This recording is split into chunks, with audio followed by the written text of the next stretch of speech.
need one with Hamish, though. Mm. Do we? All My right, let's not debate mystical. this. Let us jump straight into things. So, summary from our last session. Let me just make sure I've actually got the right piece of paper there. I do. Look at me go. A decision is made. Miera, still unsure of the dramatic process the Duragar Alwyn has suggested, decided to go forth with the mission to find the lost scouts, but at the same time, seek a second opinion on how to address her strange, dark dreams. With the party in agreement, they returned to Alwyn to tell her of their decision. With an accord made, the Duragar explained the current situation. 3 of their scouts, Rezagast, Yushan, and Zarina, also known as Zar, had gone to Delian's Rest to see what they could find out about the strange psychic emanations and had failed to return. Alwyn advised that their first port of call would have been the Bellows and Grain Inn, the preferred place of rest of the travellers from Nar Ithil. They may have also sought out the Gilded Facet, a jewel store that they often dealt with when selling their wares. The heroes were also advised that Rezagast would have with him an item called a psychic lance, a device used to help locate and record images and psychic energy. If this had been used by them, it would prove to be invaluable if returned. Upon asking, Alwyn provided the group with their own lance, just in case their other could not be found, advising that only Miera or possibly Delgrim would have the required mental powers to use it. With the mission understood, the party rested for the night at the inn before heading off.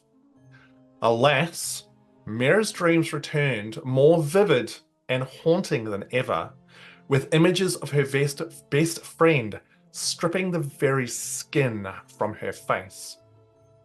Shaken to the core, these images stayed with Miera for the following day, no matter where she looked, until she finally asked Delgrim to borrow his eye wrap so she wouldn't have to keep reliving this horror. Disturbed by this occurrence, the party began the long trip to Dalian's Rest. Over the course of the next 10 days, more dreams racked Miera's mind, the worst of which drained the very life from the young halfling. Shaken and weakened, she decided now was the time to take one of the Duragar's potions to help suppress the dreams, and upon taking the strange, salty liquid, felt her mind strengthened, as well as her magical gifts. Days later, the party find themselves at Dalian's Rest, a thriving and bustling city that dwarfed Harrow.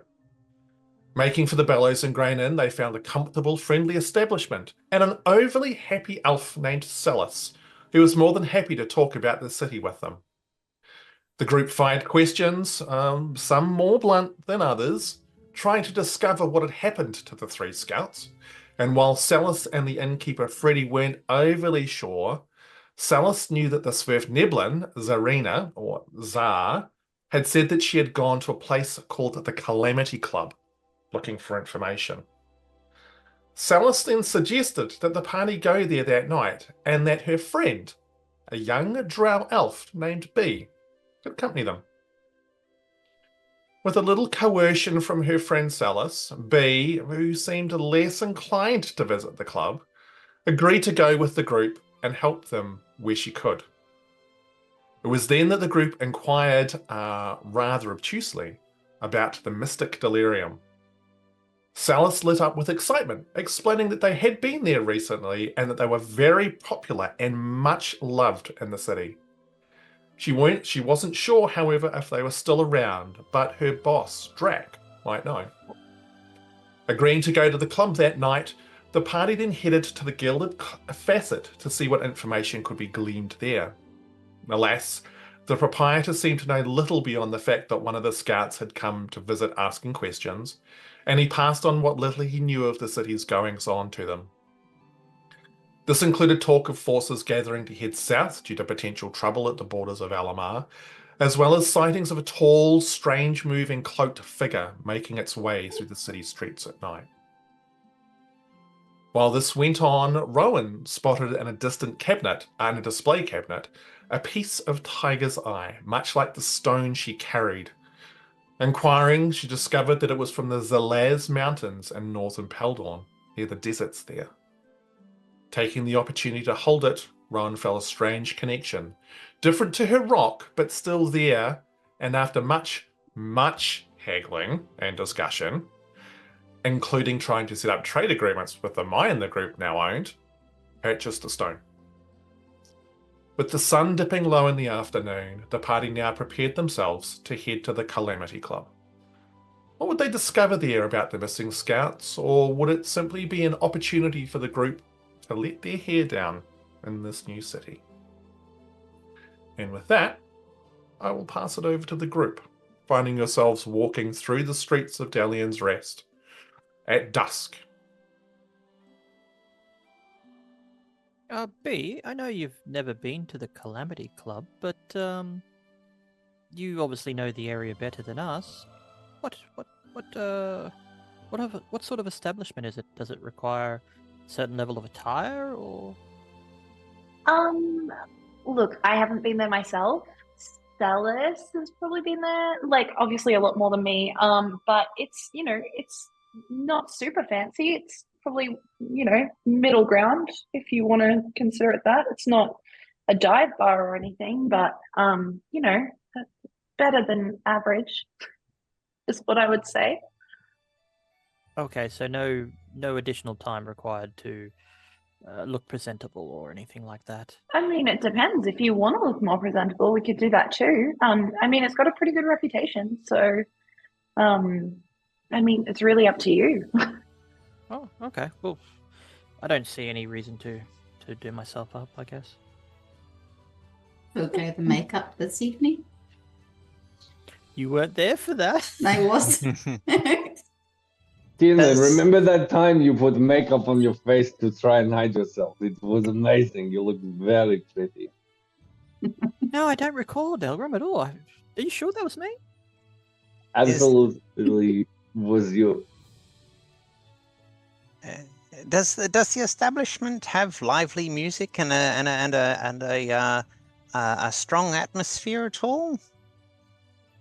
I mean, I'll be honest, I haven't been there myself, but it's supposed to be like a party style establishment, so I would hope so. I don't think they'd all stand there in silence. I think that could be a little weird. Maybe it's like that other place we went to in Harrow. Interesting. What was that? Well, we had party fun time. All right. Yeah, I can't remember what it was called though. Name of place is not important. What is important is memories that we make when we have these moments to ourselves and each other to have a fun time. All right. Well, lead the way, B. Dark gnomes, Sperf Neblin are known for enjoying themselves in a good atmosphere.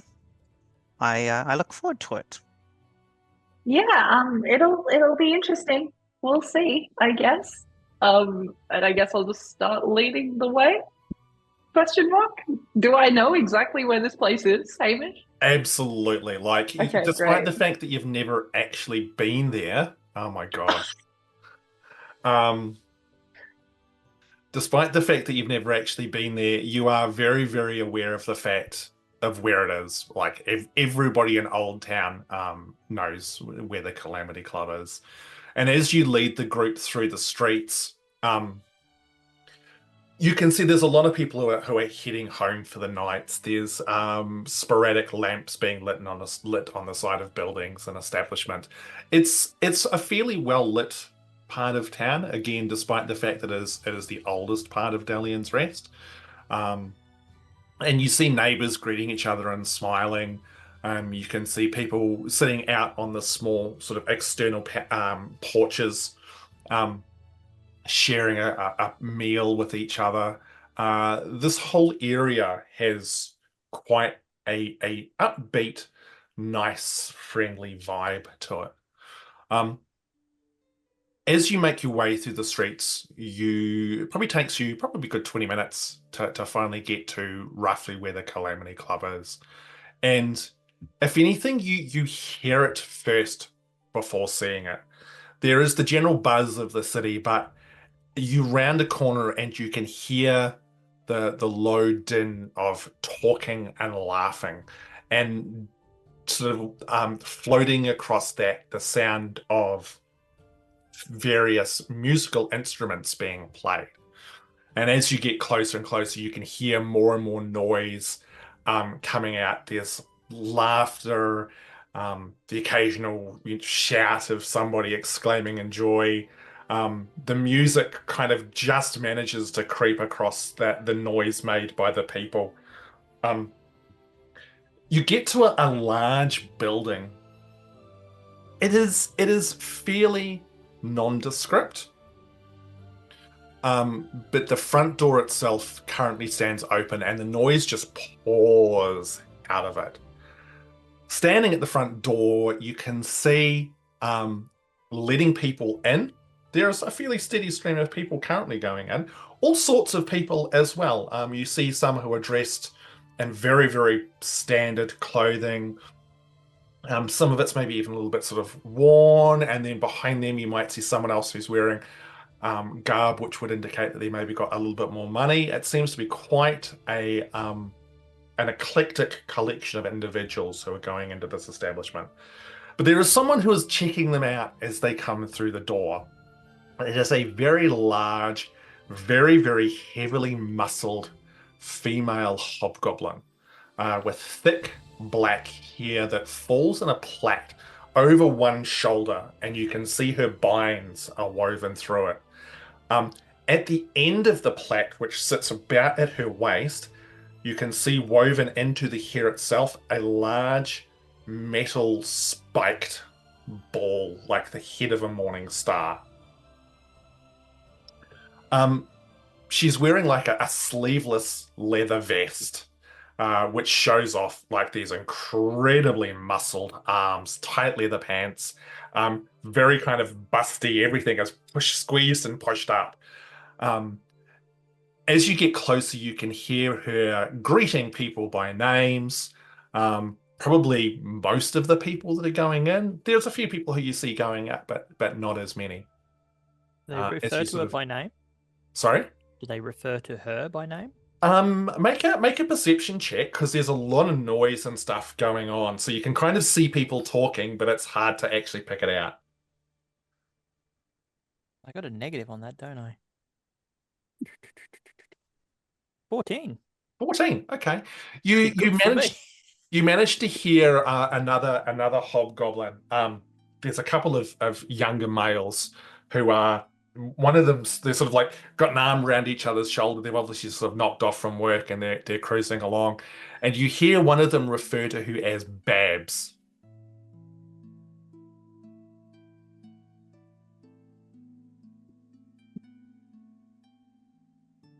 Oh, guys, I think that's the bouncer that Celis was referring to. Did we need to say something to her to let us in?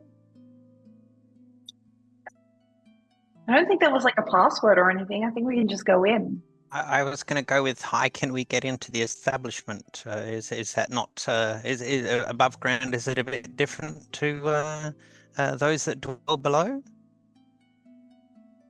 We are also trying to get information on Nar Izal group who has been in this area. We should name drop and see what we can find. Oh, okay. Hey, Babs, how's it going? And Ted is just walking up to say that. Okay, excellent. Rest of the group's rolling along as well.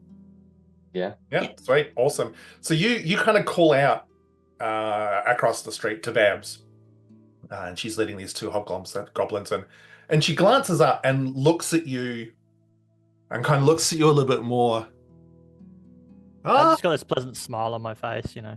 she's like, "Hi, sorry, do I know you?" No, Celis told us that you would be the one standing at the door. Oh, you're friends of Celis? Yeah, she says, come on in. Have you been here before? No, we're sort of here. Celis wanted us to bring B here, and she said it's a really nice club, and we're only new in town, so. Oh, right. And which of you? Hold on.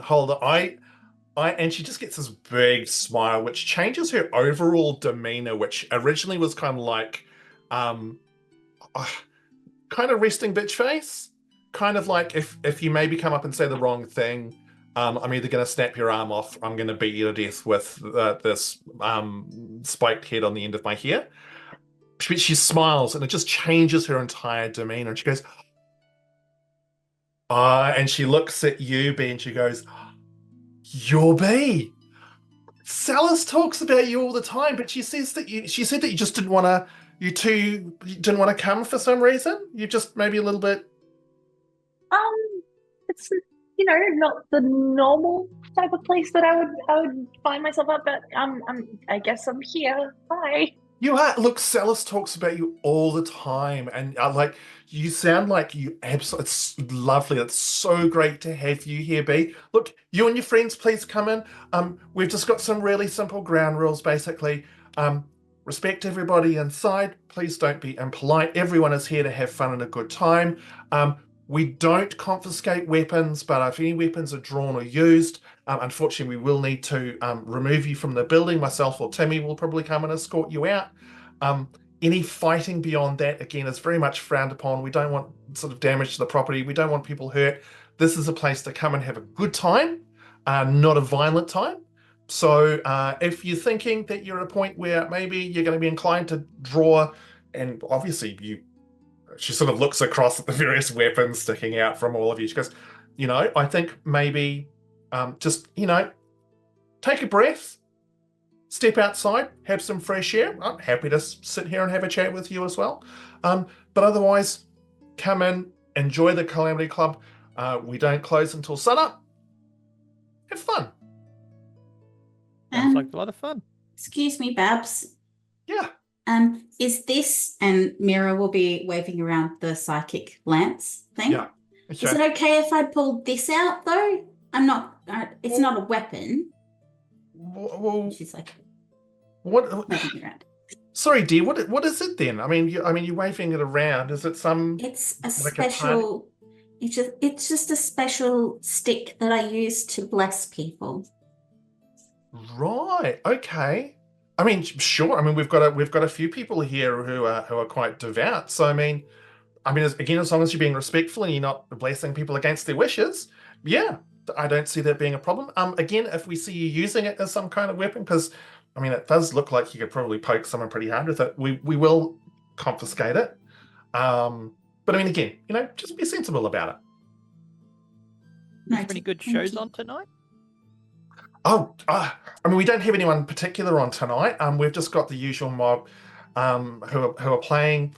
I mean, half the time, who knows who's going to get up and start singing or dancing? It's every night at the Calamity Club is an adventure, but we haven't had any kind of set performances for.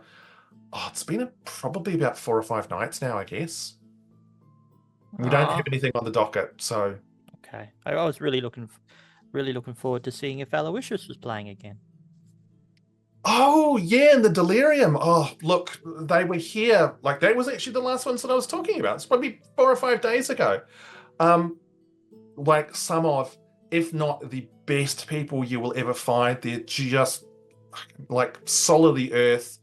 And performance-wise, I'm actually... Yes, they put on a performance, don't they? Yes, They I've heard do, their it's amazing. I've heard their performance can bring the house down. Oh, It's look. to die for, really. Absolutely. Like, it is. Have you guys actually seen them perform before? It's like the way you're talking, it sounds like... They were explosive. Wow. Yeah, they just made the whole room on fire.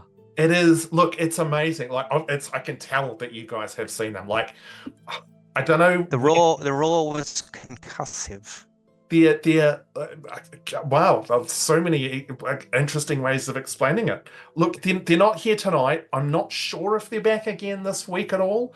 I heard some talk that maybe they've left town, but Aw. Those guys just kind of roll in and roll out. We never really know. Drake might have a bit more information. I mean, you can always hunt him down. Just talk to Salis. She'll hook you up with Drake probably. Okay, sounds good. Any particular drink you recommend? Is there any house specialty? Oh, Not the sparkling sunrise. Didn't agree with me in Harrow. look, she kind of looks and there's like a bit of a queue that's sort of starting to build up behind you guys, and she goes, "Look, go inside, talk to Kayla and Corgan. They're the ones who run the bar. They actually make most of our drinks, like amazing brewers.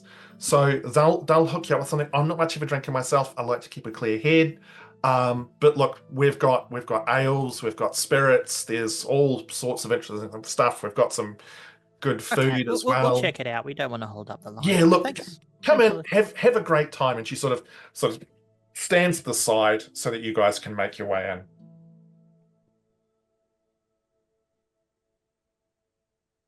Guess we walk in. Yeah, which I imagine you do then. So you sort of the entranceway is a slightly sort of narrow corridor. And as you make your way down it, you can hear again the noise just getting louder and louder. And then it opens out into this huge open space. The noise almost hits you a little bit like a wall, along with the smell. The smell is not actually unpleasant. It's hard to tell though. But for each of you, when you smell it, it makes you think a little bit of your respective homes, the places where you're the most comfortable. And there is kind of like a haze across this entire space. You can see that there is a number of tables almost sort of haphazardly around the room. Each one is almost completely surrounded by people. There are groups standing off to the sides, socializing. There is a stage up the front with some large red curtains, which are currently parted. And up there are three hobgoblins playing a very fast, upbeat tune. In front of them, there's like an impromptu sort of dance floor, and you can see a group of people dancing with great energy. Partners swinging each other around, laughing. You can see people just dancing at the tables by themselves. Then as you come into this space, this very gruff voice beside you just goes, "Oh, keep moving, please." As you turn, Tiernan, you're at the front of the group. The first thing you see is a green chest. But it's like there's a silken shirt which is sort of unbuttoned down to about the navel. And your eyes come up to probably not far up from where the navel is. So I have to look up. You have to look up. Well, this is a nice change of pace. Two long arms with these huge hands and these massive claws on the end. And as you look up, you see this face looking down at you. Huge fangs in its mouth, a very long nose, but the nose is kind of like bent to one side as if it's been severely broken and just not healed properly. This thing is wearing an open silken shirt of blue, and it's got this small floppy woolen cap on top of its head and this pipe sticking out the corner of its mouth. All of you will have heard of these kinds of creatures before. This seems like it is most probably a troll. Just goes, "Keep moving along, please." Oh, okay. Welcome to the Calamity Club. Keep moving, please. Find a space. Have fun. Keep moving. Come on.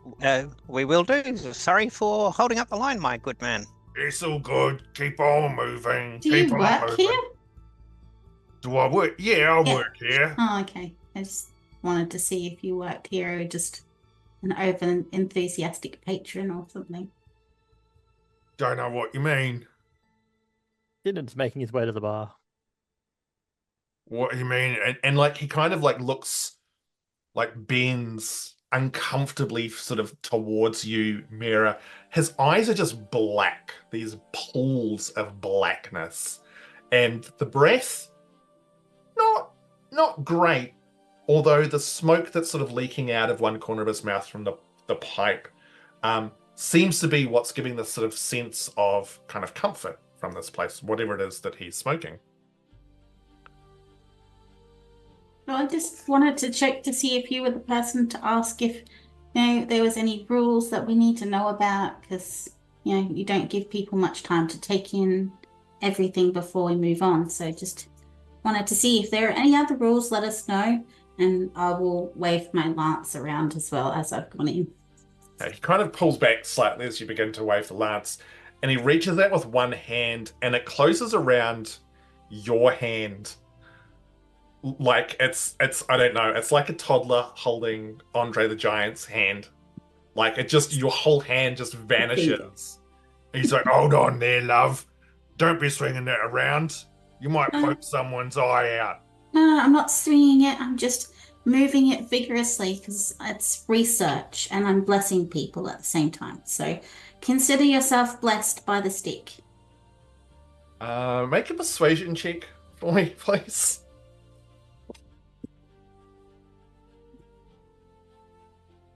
I rolled a nat 20. So persuasion would be where's my persuasion? 27? Miera and the Twirl, the best of friends. He's like, oh, I didn't realize this was like a religious thingy. He lets go and he's like, thank you, lady, for the blessing of the stick. My name's Timmy. Just don't like accidentally poke anyone in the eye, or you or your friends use any of those weapons and stuff on anybody, and you'll be fine in here. It's fine. This stick doesn't have splinters, so no one will get hurt. It's fine. Oh, that's good. I got a splinter in my finger once and it didn't hurt, but someone told me it should. It does hurt. Yes. Okay. All right. What's your name? Miera. Miera. Right. Have fun, Miera. Join the club. Thank you. You're welcome. I'll Bye, head to the Miera. bar. Bye. And you can see like everyone who else is coming along. It's like, oh, you can't move along. And he started, like, you can hear him greeting some of the other people by name as well. You, whilst all this is happening, Tiernan, you're sort of maneuvering through the crowd towards the bar. Is the rest of the group sort of following? Where's everyone going at this point in time? Yeah, Delgrim is following Tiernan.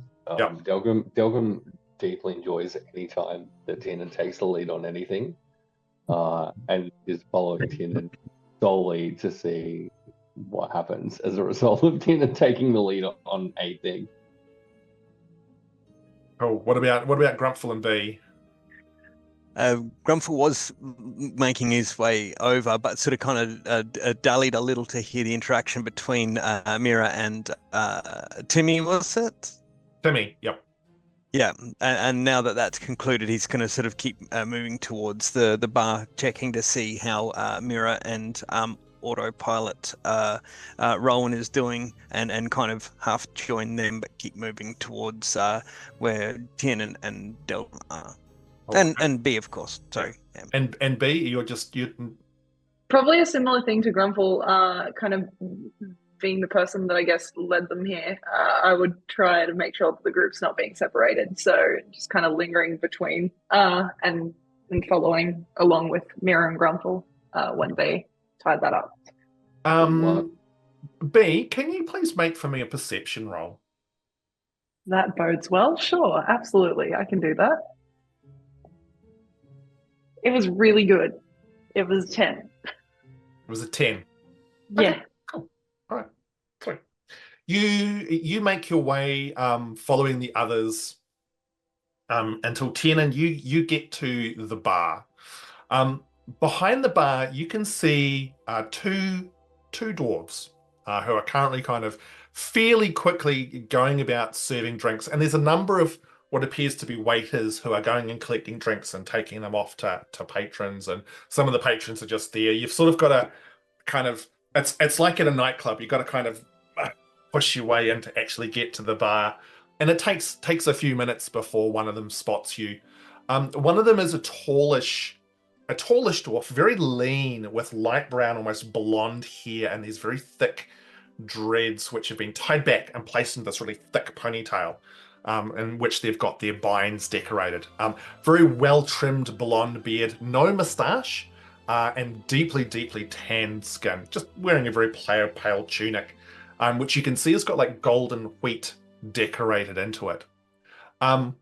The other one is a stocky red-cheeked dwarven woman.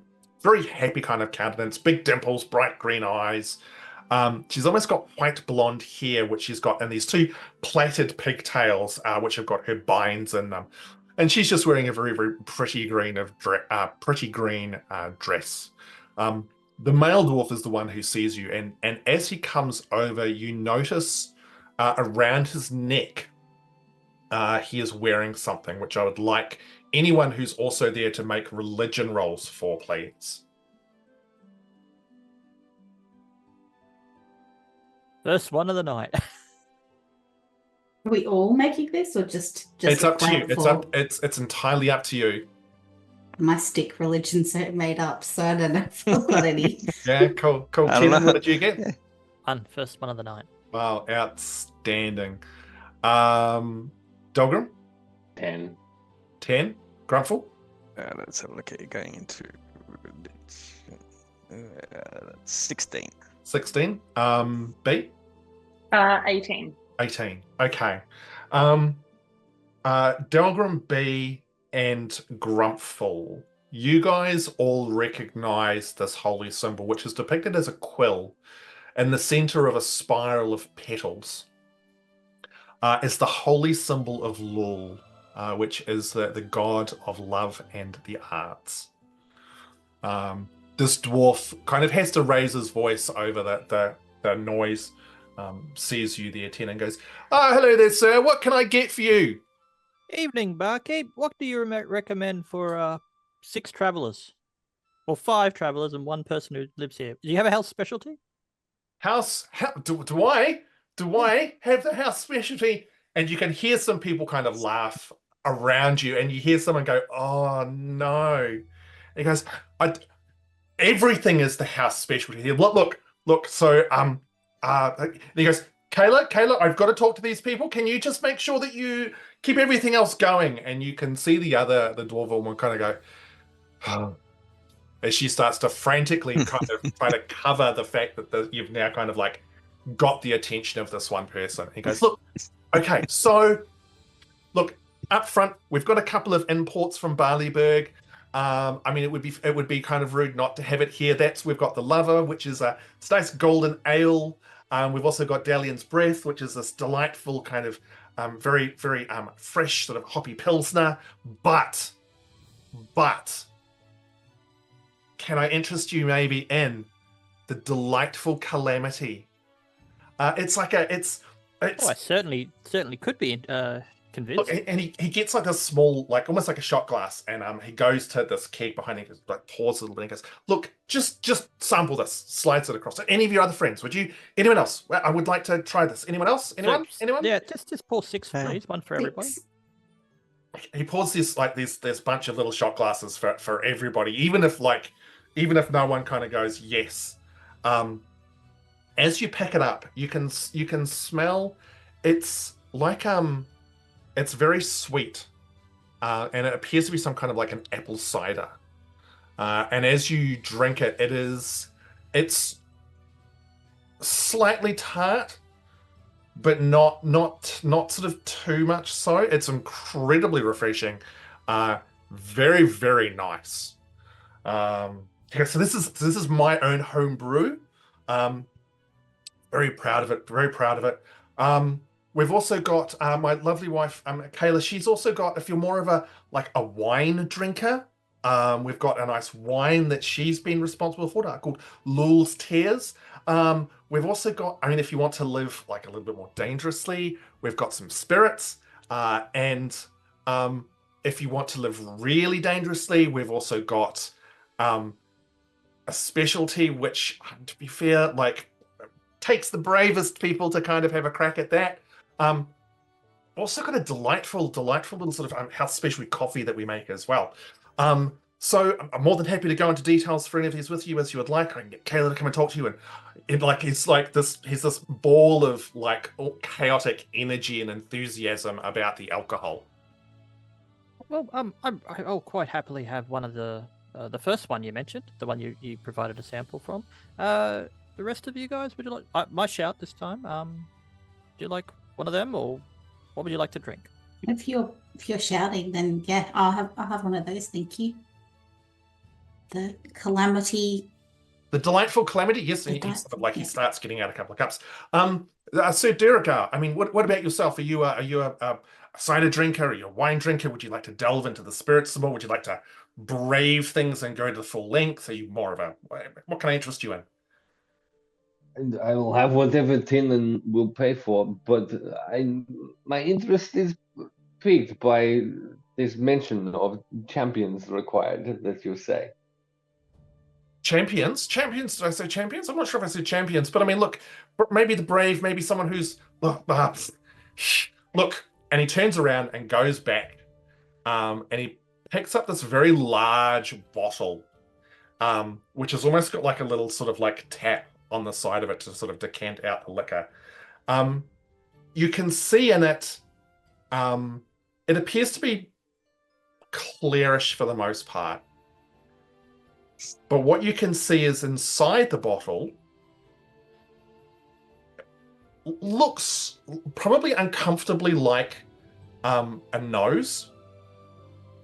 But like the nose of the troll, Timmy, that you saw coming through the door, just kind of floating in the liquid. And as you look, you notice the nose kind of like twitch ever so slightly. And he's like, we've had people come from like Fairfair, we've had people come from Redwall to try this, which I like to call, and he's like, I like to call this, oh nose. Get it? Because there's... This is very clever because there's nose floating in the liquid. It is. That's what I thought. I mean, and look, it is homegrown, and in regards to that, like this is actually Timmy's nose, which he lost a while ago, and I mean that's why his current nose is a bit strange, but it's very, very strong. Dan. So Dan, pour one for me, my good man. Oh, Pour two for my friend. Pour two for your friend. What about yourself, sir? What? I mean, surely. Pour three for me. Let's go. 3 for you. Okay. Well, this is going to be quite the night, isn't it? My gut has been lined by so much spider milk in the past few days. I feel very confident this will not be a problem. Outstanding. This is, and anyone else? Like I know your other two friends here. They're going for the delightful Calamity. Miss, and he kind of looks at you, being goes, are you wanting to indulge in some monos, or are you wanting to maybe something a little less? Stay away from the nose. Nose? No nose. No nose. That's would you like maybe a wine? We've got, like I said, we've got Lul's Tears. We've also got a nice spirit we call Cloudwalk. I mean, maybe that's kind of like a middle ground with some of this. Sure, let's go with that. You sound sold. Excellent. And like he's like, okay, all right, so right, and he starts pulling out various cups. He decants out 3 shots of Ono's for Delgrim, and 2 shots of Ono's for Grumpfel. A couple of tankards of the delightful Calamity for Tiernan and Miera, and then a shot glass of the Cloudwalk, which is a yellowish clear liquid. Doesn't really have much of a smell to it. He's like, I'm very, very proud of this as well. Basically, this is, it's made from a special plant that we import all the way You from don't have to tell West me. I can just be surprised. That's fine. Well, I just know most people wouldn't know because do you know alcohol? Do you know how to make alcohol as well? I mean, is this something that you No, but I know No? how to drink it, and that's Okay. enough, I think. All right. Okay. Look, this is wonderful. And he starts doing that and he kind of glances over his shoulder as he's going, sorry, this is all great seeing you people. Names. You, sir. And he points at you, Tiernan. What was your name, please? Oh, I'm Tiernan de Palan from. Tiernan. Yeah. Awesome. Tiernan, lovely to meet you. I actually never didn't catch your name. Corgan Brewer Shield. Down there is my lovely wife, Kayla. We are the Brewer Shields, funnily enough. Okay, and so you're Tiernan, young Miss Halfling over here, who's got the other delightful Calamity. Miera. Yeah, lovely to meet you. Now we've got our two brave heroes who are full O-nosing it. What are your names, sirs? Please do not ignore our friend. It seemed like our friend had something to say, and you just immediately ignore that and move on. That's very rude of you. Miera, did you have something that you wanted to add? No? No, I'm good. Oh, excellent. Do I you do want have- nostril drink? No, I'm You sure? good. Yeah. Okay, great. I am Just tell me Delgrim what it tastes Harrowfell. like. Delgrim, you always point out people when they're rude. Yes. You do realize I offered to shout everyone a drink and you ordered 3. You can still provide drink for everyone. That's fine. You are paying for this nostril drink, though, yes? You did say a round, to be fair. Excellent. Nostril drink for everyone. No. This is Grumpfel over here. You can see Corgan's kind of like watching this interaction. He's like, okay, right, okay. Well, look, I'm not sure who's paying for what, but the Calamities, they're 4 silver each. The O-Nose, that's 2 gold per shot. It's a process to make. So that'll be 6 gold for the 3 and 4 gold for the 2. The Cloud Walk, that is 1 gold piece. I'll just slap 13 gold on the table. There we go. That should cover Excellent. it. Thank you very much. All right. He's kind of collects it up, pushes all your drinks in front of you. Goes, enjoy Grumpfel yourselves. Grumpfel will just put a couple of gold back into Tiernan's hand. Like from his own collection into Tiernan's hand after he's handed over. Yep, cool. He's like, okay, cool, excellent. All right, so enjoy. We'll keep serving you as much as possible. Remember the rules, please. No violence, no weapons, anything like that. Feel free to drink as much as you want. If you get too rowdy, we'll just kick you out. But hopefully we don't have to because hopefully we'll become really good friends. Enjoy. When you want more, let us know and we can go from there. Excellent. Anything else? Just before you go, Corgan, Yeah. Is Drax on this evening? Is here this evening at all? Drac, he's around here somewhere. He might be out in one of the back rooms just doing some paperwork. But was there something that you needed from him? You friends of his or? No, we don't. It's associates of associates. We're just we're looking for a few friends, and we're new in town, and we can't seem to find them.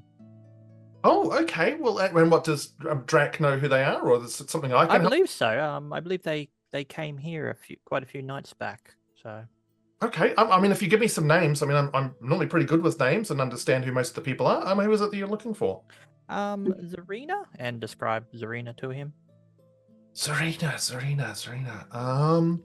I have a vague recollection of someone of that description. Coming here, asking some questions about if they'd seen anything or if I'd heard anything strange about the city and all that sort of stuff. She came in, asked questions, left. That was sort of the last thing I remember. Oh, okay. You wouldn't by chance know where she went next or what she was inquiring about? I mean, as far as I can remember,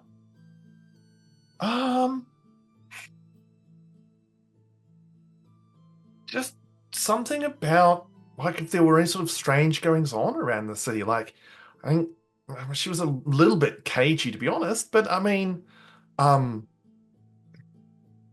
yeah, that was about it. And to be honest, there's not a lot of strange things going on though. I've really got, I mean, I guess it comes down to what you mean by strange. I mean, I'm serving alcohol that's got a troll nose in it. I mean, strange to me could be relative, couldn't it? Fair enough. And Tiernan's going to just gesture towards him and lean over the bar to try to get him closer. Yeah. He just- kind of leans in a bit closer. He goes, yeah. Let Celis know that Bee's here, by the way.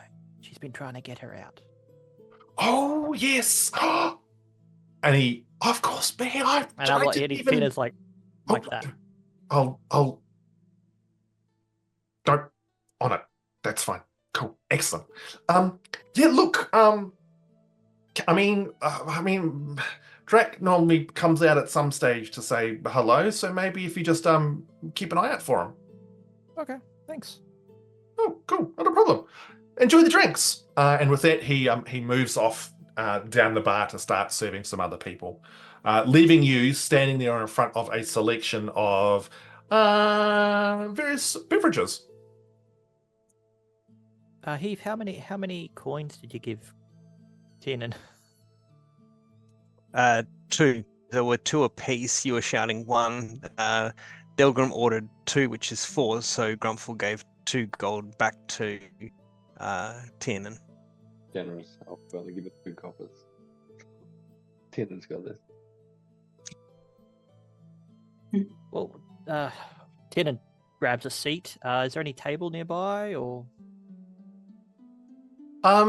There's not a lot of places around. Like pretty much, in fact, all of the tables are currently occupied. Well, we're here, guys. I asked people questions they didn't know, so I don't know what to do next. And he just starts thinking. The delightful Calamity is yummy, as you've discovered. It's chilled just right. It's super refreshing.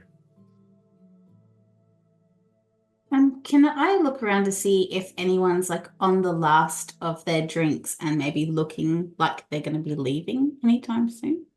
Yeah, make a perception check for me.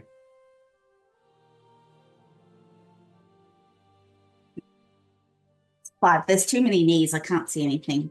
Yeah, look, from your altitude, like you're looking around, like there's predominantly like humans and hobgoblins in this place.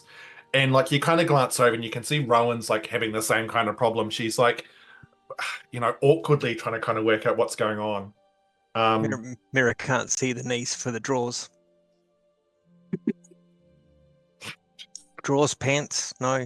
Okay, don't worry about it. Well, let's move on. No. Sounds like something my nanny would say. Wow. Wow. So yeah, no, hard to tell.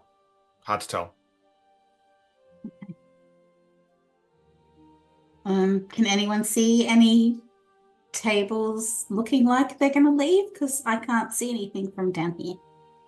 Oh, hang on. The only person that's tall enough to see Earth or anything would be Tiernan. Or B. Not true. B's Or B. also And is tall. B. Or B. Yeah. Yeah, you've actually got 2 tall people in Two the group. tall- Yes. 2 actual Wow. tall individuals. Tall people. Yes. Scope us out a free table, maybe? Tiernan's going to try to scope out a table. Both you and B roll perception checks as you survey the landscape to see if you can find spot a 3. table. What was that? 3. Oh my god. Too No, focused on Wait, am I drinking. rolling this too?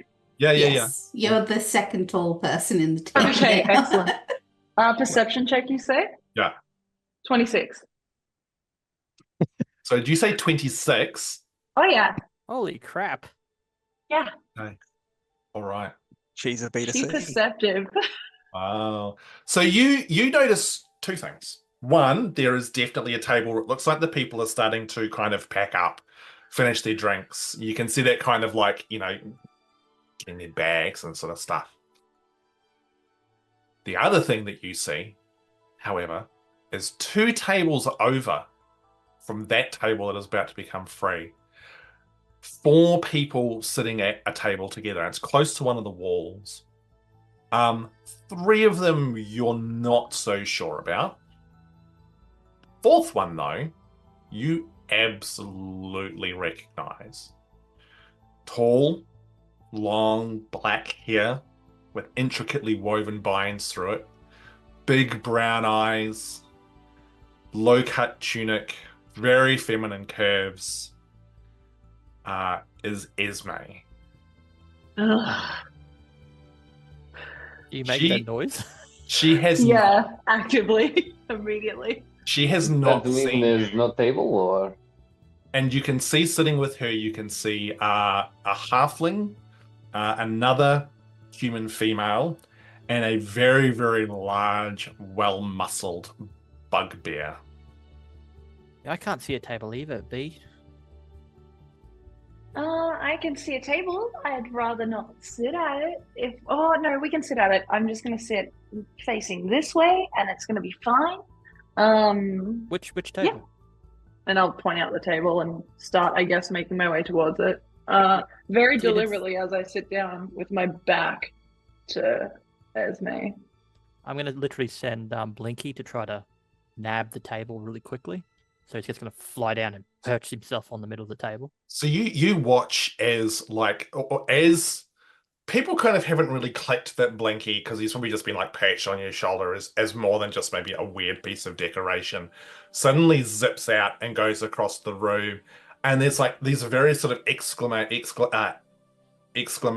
of surprise and shock, and people sort of jerking their way out of Blinky's path as he whizzes through and stops at the table, and like the last person is like picking up like their coin purse, turns and sees it and kind of pulls backwards and accidentally knocks the one of their cups off, and a whole bunch of people turn.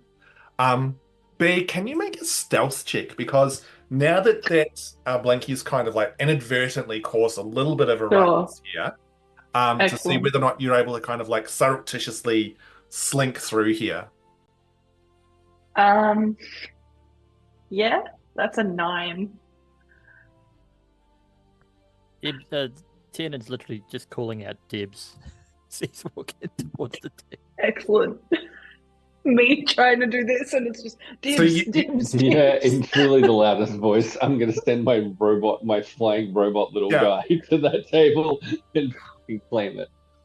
So you're kind of like making your way through, and suddenly like this contraption, which you're still not even really sure what the frig this thing is, zips past your shoulder, lands on the table. This person pulls back, knocks the cup over, and you watch as the 4 at that table, a couple over, kind of turn around, and just for the briefest of moments, Esme's eyes lock with yours.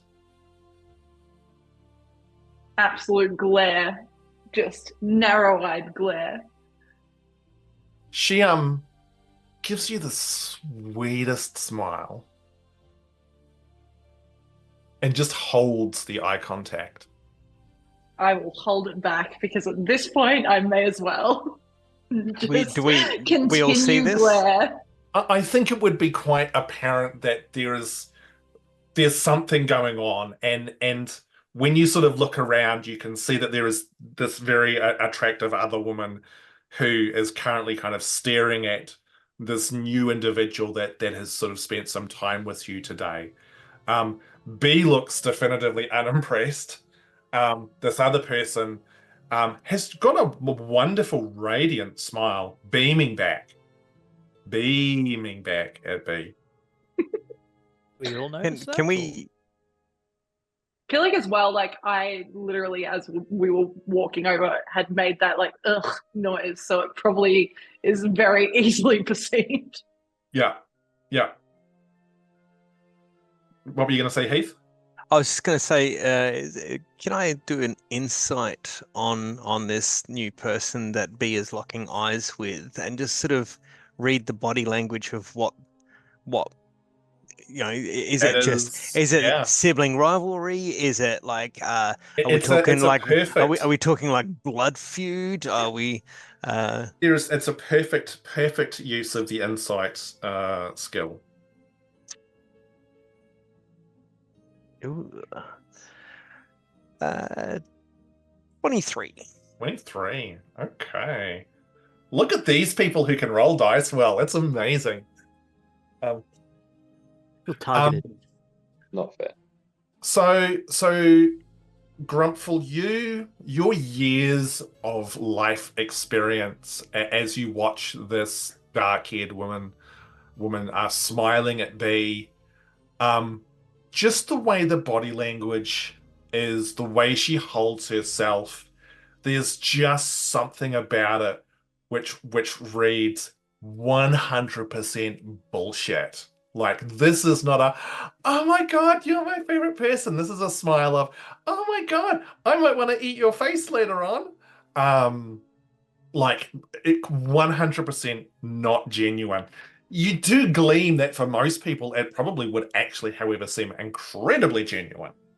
There's just, you've seen enough people like this over your time to understand just the little nuances that call this out.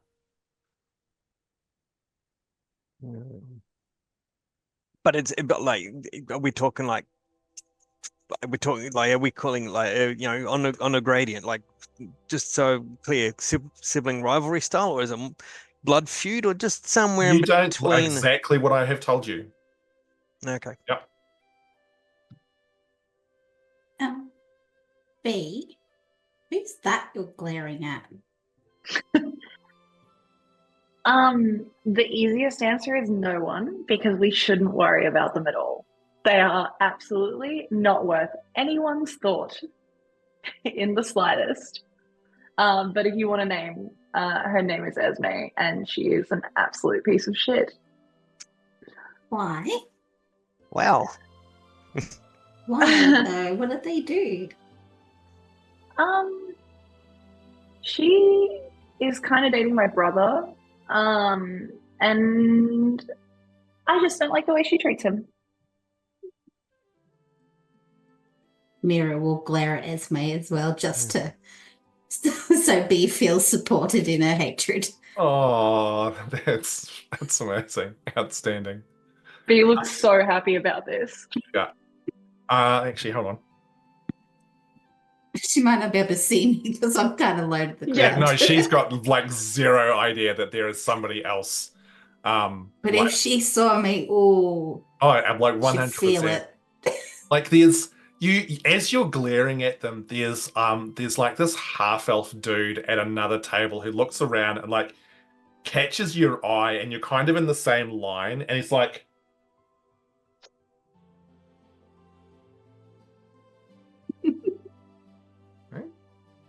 Do I see that? Yeah, like he's literally like, It's fine. I'm just going to be like, no, not you. it's like, okay, all right, and you kind of see he goes back to his friends, and you kind of see him lean in and talk to a couple of other half elves, and they all sort of like, these two sort of slightly older women sort of turn around and look back at you with this very kind of confused look. Grumpfel and Rowan are probably like rocking back a little bit, whispering and having a bit of a laugh about this. Absolutely. So you guys get to this table, which there's a little bit of a sort of a space that's been created around it because Blinky's just sort of sitting on it. And there is a little bit of kind of confusion and like, what the fuck is this thing?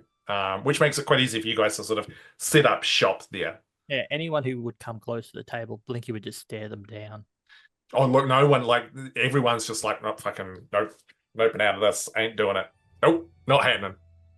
I get the feeling that Blinky would be like the king of stare downs because he doesn't have to blink if he doesn't need to, despite the name. So you're there with your drinks and everything, and you can see that, again, as you survey the place, the establishment, everyone's having a fantastic time. People are talking and laughing and chatting. The drinks are flowing. You can see food is coming out as well. generally kind of more sort of snack food. People aren't having main meals, but it's like, hey, look, we're serving a whole bit of Tapas. alcohol. Probably need to put some snacks and vaguely decent food in front of you as well to kind of soak some of that up. The music appears, it's like it's just the right level. It's like it's not too loud. You can hear it, but it's people can still sort of talk enough to each other. But the noise is slowly building up, and this club is slowly starting to get sort of more and more busy as the night slowly begins to progress and people stream into this to this establishment. Thank you. So you're at the table with your drinks. What do you guys want to do? Did you say the waiters were coming around and whatnot? Yeah. So there's sort of waiters you can see kind of like weaving in and out between tables, bringing drinks and stuff like that. Tiernan will flag one of them down when he finishes his drink and orders a little bit of. Now that he realizes that they're doing food, he'll order some food for the table, as well as he'll actually order a bottle of Lou's Tears. Lul's Tears.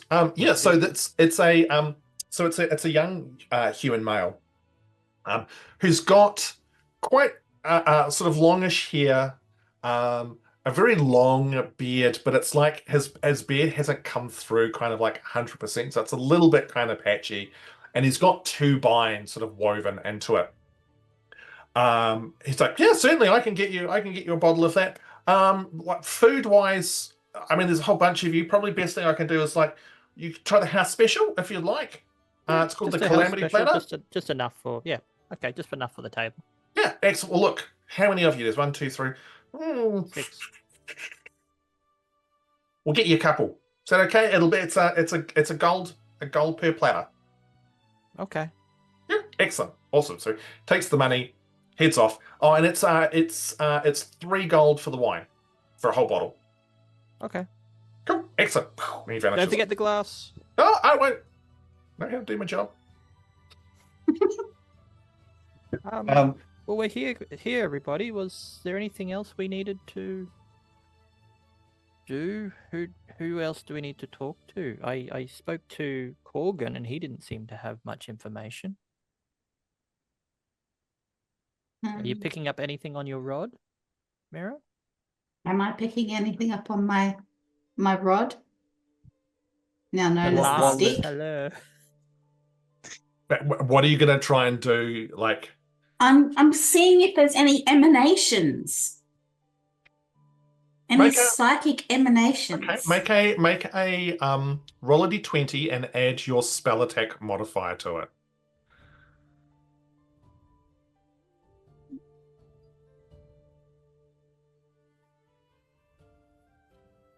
Eight. What was that, sorry? 8. 8. Mm. It's a stick. You waving it around. There's a couple of times you accidentally poke people. Oh, sorry. Blessings of the stick be with you.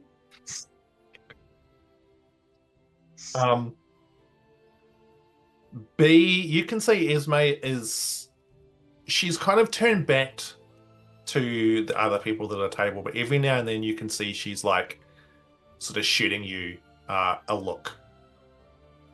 She's definitely like, yeah, keep an eye on you over there. I will absolutely match that energy because I am petty. Yeah, cool. Absolutely. 100%. Love it. I will actually turn to the group though, and say, so like, how long have you all been traveling together? How do you know each other? Oh, we've been traveling since what was that? What's that festival you guys have that we had at Greenfields? It was part of the spring. Definitely one of the festivals, yes. One of the festivals. I can't remember which one. Yes, we've been traveling ever BM. since then.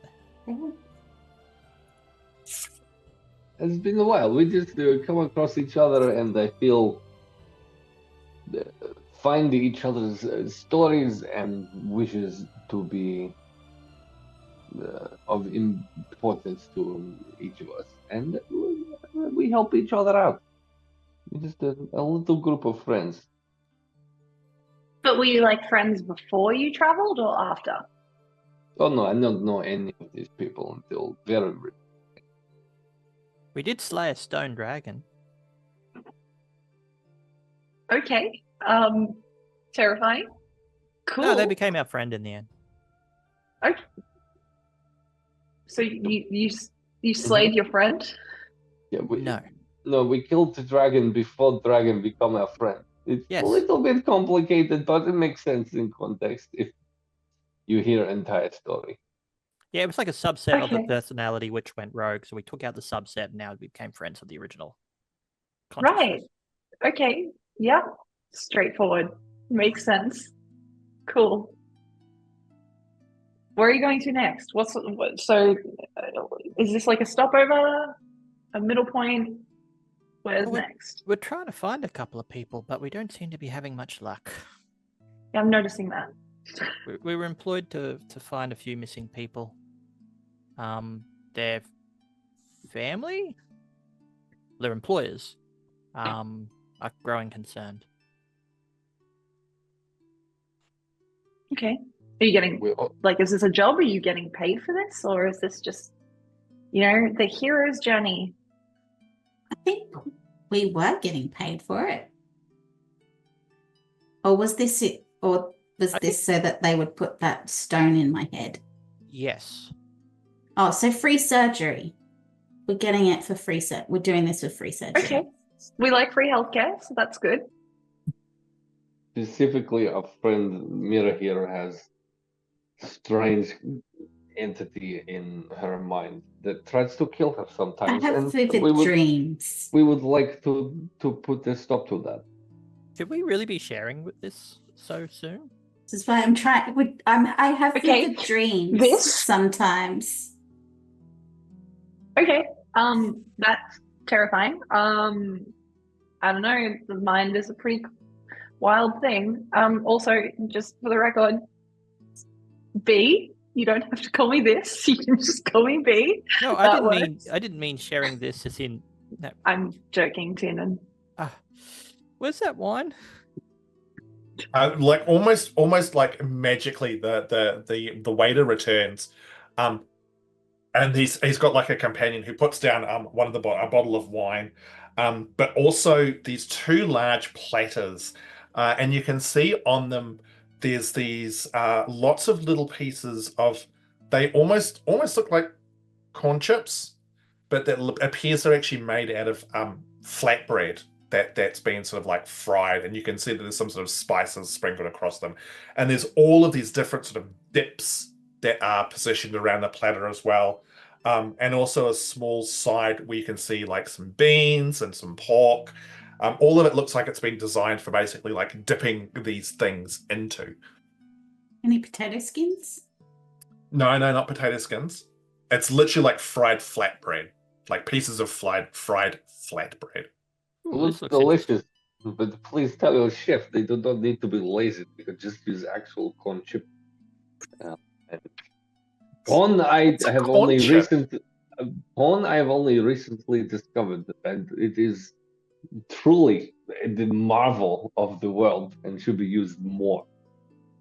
It's got the juice. Oh, you can make some interesting grain alcohol with that juice. And like this poor person's like, what are you talking about? Corn. Corn? Yes, corn. Yeah. Okay. You haven't seen corn before? Yeah, I know what corn is, but I just serve the food here. I mean, if you want to talk about stuff with corn, either talk with Alicia or Corgan or Kayla. Well, thank you for your service. And Tiernan's just going to hand him a silver coin. He kind of takes it off and he's like, cool. Sticks into a pocket. Before you go, I wonder if you have served over the last several weeks anyone named Razagad Yushan or Zarina, friends of ours that we are trying to find. Well, I mean, I don't know. I don't really ask people their names. I just bring you food. Okay, did you not have favorite customer that you learn names of? Oh, I mean, yeah, I mean, there's people who come here all the time, but I mean, the names that you've just given me there, no, I mean, none of them are familiar. Well, they look Who- like, who- and Ten's Who's going your to describe. favorite? Who's your favorite customer? Who's Who's here my now? Who's my favorite customer who's here now? Yes. You can see he starts to Not you. he can see he actually starts to blush a little bit. As I mean, everyone's kind of nice. I mean, I'm not meant to really kind of play favorites. Not Well, the if you did- question. Question was, yes, who brings you joy to serve food to when they come to this place? I mean,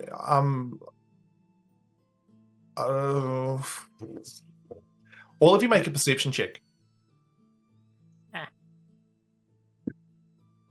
9. 9. Oh, don't act surprised. 15? 15. 16. Yeah. Grumpfel. 24. Fucking hell. B. 23. Jesus motherfucking Christ. Okay. Yeah. All right. Everyone except for Tiernan notices that this poor young man shoots a look towards the table where Esme is sitting. Ugh. Is that your response every time? Yeah, just immediately. He's like, Del- oh, I mean, Del- look, there's, I mean, he's like, oh, I mean, Isla's really nice. Yeah. Yeah, I guess. I'm gonna go serve other tables. Thanks, bye. And he Yeah. like, Yeah, Thank you. let's leave this young man alone. You are asking for corn. He's bought us food. These look like limp biscuits, but we'll have to make do with it. Cheers. And he picks up the drink and sips some. Talking about cheers. Yes, but Grumpfel, you see what I have done is very sneaky and clever. I now have the name of someone who is here frequently, and is known to staff who might have potentially have interacted with Zarina or Yushan or Yeah, Razgad, yes. who we are looking. Oh, that's I- what you were trying to do. They're right over I there. understood. Should we I just understood go what you're join that doing. table? He's going to grab Delgrim's arm and try and pull it down. I understand, deep brother, what you are doing. Let's work on subtlety. The young lad, I think you embarrassed him a little, and I'm not sure if he will return for any further information. Let's just work on a little bit of subtlety. If you're looking for information, maybe just quietly let us in on your thoughts, and we can all help with it and make the gathering of information a little bit smoother, since we are the new people here, not only to town but to this establishment. Young waiter is unimportant. We'll never meet him again. What is his name? But if you are trying to glean information from someone, you must do it in a way that ensures they come back to you with more information. This is potentially helpful, but hey, if young waiter then has a thing about our new best friend over at the table there, we make a new best friend with that person, and then we have them at our beck and call. It's easy, yes? Which table? Oh, table here that every time their name is mentioned, the new one makes a noise from her mouth. Or do you know these people, B? Okay, second of all, it's B, not this one, or new one, or whatever you want to call me. I did call you B, though. No, not you. That one. And I'll point at Delgrim. And yeah, so I don't know Isla, but I know Esme. Really great person, so good. Inside Well, you want check. to give a Yeah, give yeah, a- yeah, put in okay. a good word for us? or That's a something? nat one. Nope. I'm not even going to try for it. the noise and everything, it's like there's a lot going on. To be fair, it would be very dripping with sarcasm. I am not trying to hide my disdain. Absolutely soaking with sarcasm. Yeah, absolutely. Super moist sarcasm. Yeah. No, don't introduce us. I mean, I'm happy to say some words to Esme, but I can't guarantee that it will end well. If that gives you an opening to slide on in and have a conversation with Isla, then great. We ideally we need to know what happened to 3 people we are looking for, so that we can make sure, one, that the people of Narithal know what happened to their people. 2, so that their friend Miera no longer has stabby, not friend in brain. So as you're saying this, all of a sudden there is a squeal from behind B, and B, you are almost tackled as Salus just seems to almost like magically appear out of this throng of bodies. She's like, "Oh my God, you finally came, B! Oh my God!" And she just like wraps her arms around you in like the biggest of hugs. Yeah, reciprocal hug. Maybe slightly deafened. Yeah, like like it was just the pitch of the squeal in the air is almost painful. Oh my God, you bought all your new friends too? Oh, I'm so happy that you finally came. You had a few drinks. You and your friends had some drinks already, or do I need to like sort you all out? Or I mean, we would probably not say no to more.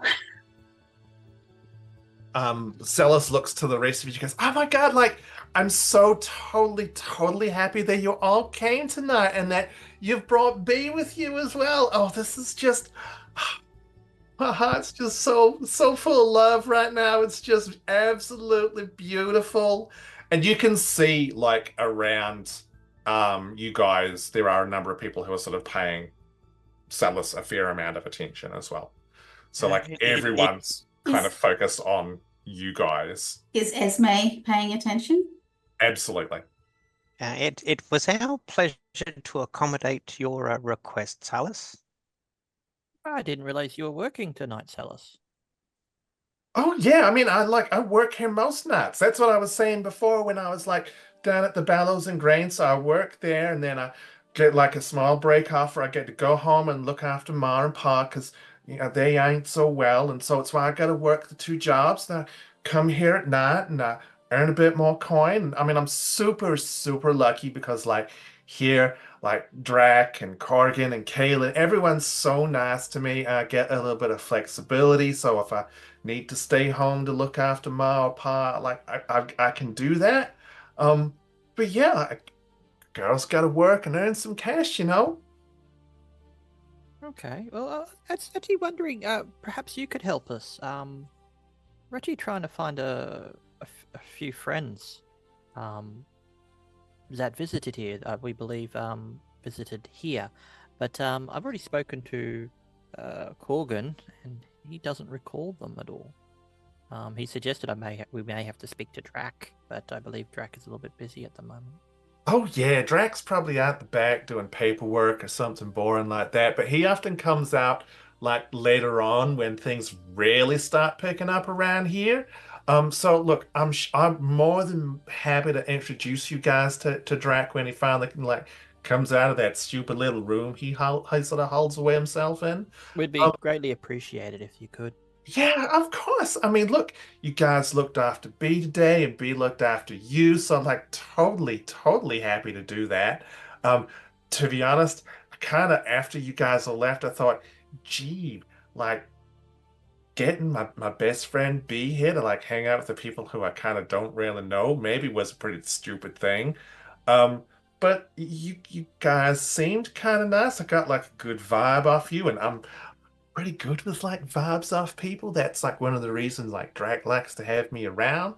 Um, but I mean, you said that you had to talk to Corrigan. I mean, maybe talk to Kayla as well, because I mean, like Corrigan, like often, I love him dearly, but his head gets stuck up his own ass when he talks about like this booze all day. Like he loves it, but he's not the most observant person.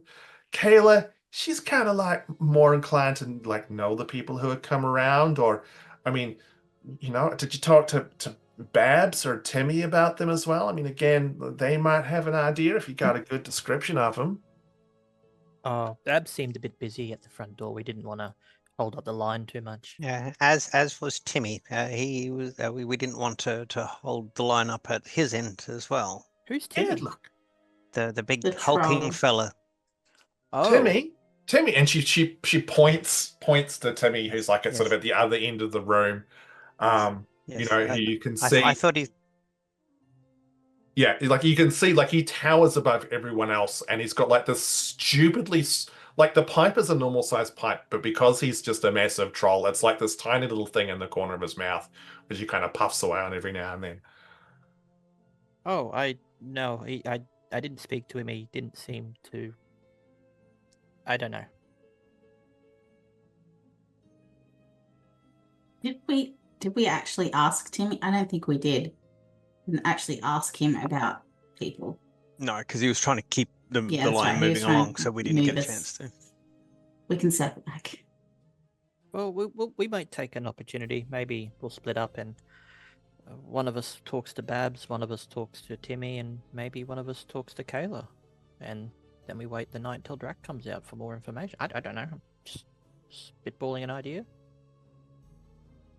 Seemed like good idea. I think historically some of us are better at talking to people than others. I'll have Blinky hold the table. I'll stay with Blinky. I keep Blinky safe. Okay. Tiernan's probably had two, maybe working on his third drink at this point. He ordered the bottle. Yeah. Look, the apple cider wasn't too strong, and neither is the wine. Those of you who partook in the oh no's, I'm not sure. Like you haven't really sort of defined whether you've drunk it or not drunk it. I assume that everything sort of got taken over to the table, and there's been distractions and stuff. Grumpfel's been sort of sipping at it. Yeah, it's potent. Like it's quite tasty, but it's like a couple of those are gonna certainly be fun, and 3 of them's gonna be like, yep. What Delgrim can- will not be sipping. Delgrim will just down immediately. Okay, so if Delgrim is downing all 3, can you please make a Constitution saving throw for me, Delgrim? If you insist. 13. 13. Okay, cool. Good to know. Thank you. Very good. Celis looks at you, Delgrim, as you kind of say that you're gonna just sort of hold the table, and she's like, "Oh well, hey, look, I think it's probably like not a bad idea because like when you and I had a conversation, you did come across as like kind of harsh. So I mean, I'm sure you're probably super nice, but yeah, but hey, look, hey, B, did you see who else is here tonight?" Yes, unfortunately, I did. Thank you for the reminder. Yeah, and look, I didn't think she was gonna be here. Like, I knew that the others were, but she's been hanging out with them a bit more than usual. I'm really sorry, Excellent. girl, but like, I really didn't think she was gonna be here. Otherwise, maybe I would have said to come another night. I know you two are like, there's like that whole kind of like you want to cut a bitch kind of thing going on, but Yeah, look, I would have appreciated some sort of a heads up if she has been hanging around here a little bit more often. I mean, B, come on, B. I mean, you don't come here very often. I mean, you don't come here at all. So now I might know why. Well, it's one off. I mean, come on, girl. It's like it's not gonna happen all the time. It's fine. It's all right. It's all good. I'm sorry. Okay. No, it's okay. You didn't invite her, so that's all right. Unless you did, and then that might be a whole other thing. Oh God, I hate her guts as well. She's a fucking bitch. Oh yeah, excuse my French. Sorry. Horrible. Not that there's Absolutely a French here, terrible. but other country. Is Esme still looking? Is she kind of? Not at the moment, no. Can I use prestidigitation just to like put a really bad smell under her nose to see if I can get them to move on potentially? I mean, sure. You make the gestures, mutter the words to conjure forth a smell, and you watch as this woman is talking away with these others, and the next minute she's like, "Oh." It smells like really bad cheesy feet. You can see she like looks at the halfling male, and you can see she says something, and he's just like, "What?" Now the smell only lasts for like a few seconds. Like it doesn't linger, but yeah, like you get a reaction. Miera would also like to say at a level that potentially they could hear. Ugh! What's that smell coming over from that other table? Salus is like, I can't smell anything personally. I mean, do I need to be worried about something? Is there like, It's just coming from over on that table over there. oh, oh, right, okay. Tiernan's going Okay, to look at Miera in the eye and just raise an eyebrow, like trying to talk to you with his facial expressions, as if, did you like do something? Miera will just wink at him. Is this a being a spellcaster myself? Is this a spell I would recognize? Oh, 100% yes. Cool. I will absolutely give a nod of appreciation to Miera and definitely laugh under my breath about it. You see Salus like looks at you, B, and then looks at Miera. She's like, all right, I like this. Hey, look, I do gotta go and do some more work because I don't get paid to just stand around here and like just gas bag with you lot. But I'll try and swing by every now and then have a talk. Like I said, I'll let you know when Drac comes out. I don't know, maybe like you guys said, go out, mingle, have a talk with people, maybe listen to what people talking about. Like everyone from all around the city comes here and talks about all kinds of stuff. I mean, like B, I know that you're like not afraid, like not a fan of Esme, but look, the others, they're all like some of those rich folk. They might know shit as well. You know what those rich ones are like. Sometimes they hear different stuff than those of us who work just down here in Old Town. So I don't know, maybe you can get some of your friends to go and I don't know, listen or do whatever it was that it was Miera, wasn't it? Yeah, Yep. look, I mean, hey, it's kind of fun. Just don't do anything terrible and hate for Timmy to have to come and like kick somebody out. Oh, I got an idea. And Tiernan stands up, grabs the bottle of. I'll go talk to Kayla, and he grabs the bottle and just grabs a bit of food and sticks it in his mouth and starts wandering back to the bar. But he's going to make it. He's going to go close to.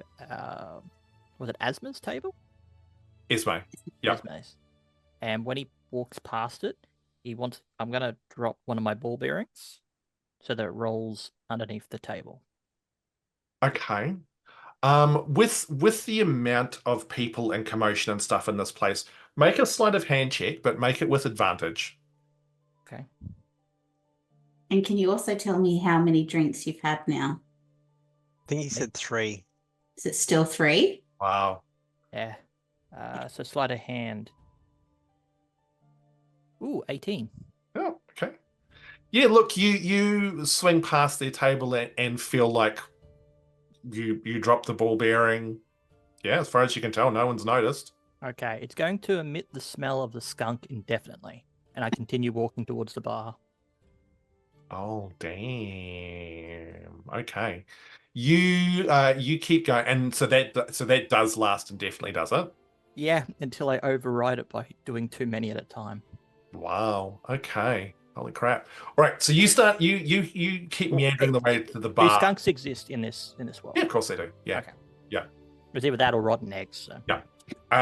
And as you sort of make your way further, you can see all of the four people at that table, and the people who are kind of like around all suddenly kind of go, "Whoa, oh God, oh God, oh." Oh God, and like pushing back from the table and starting to like move away from this terrible smell, and there's a bit of a commotion as you watch as all of this goes on. I just realised prestidigitation lasts for an hour. Oh, does So it? there's now cheesy Wow, feet. holy shit.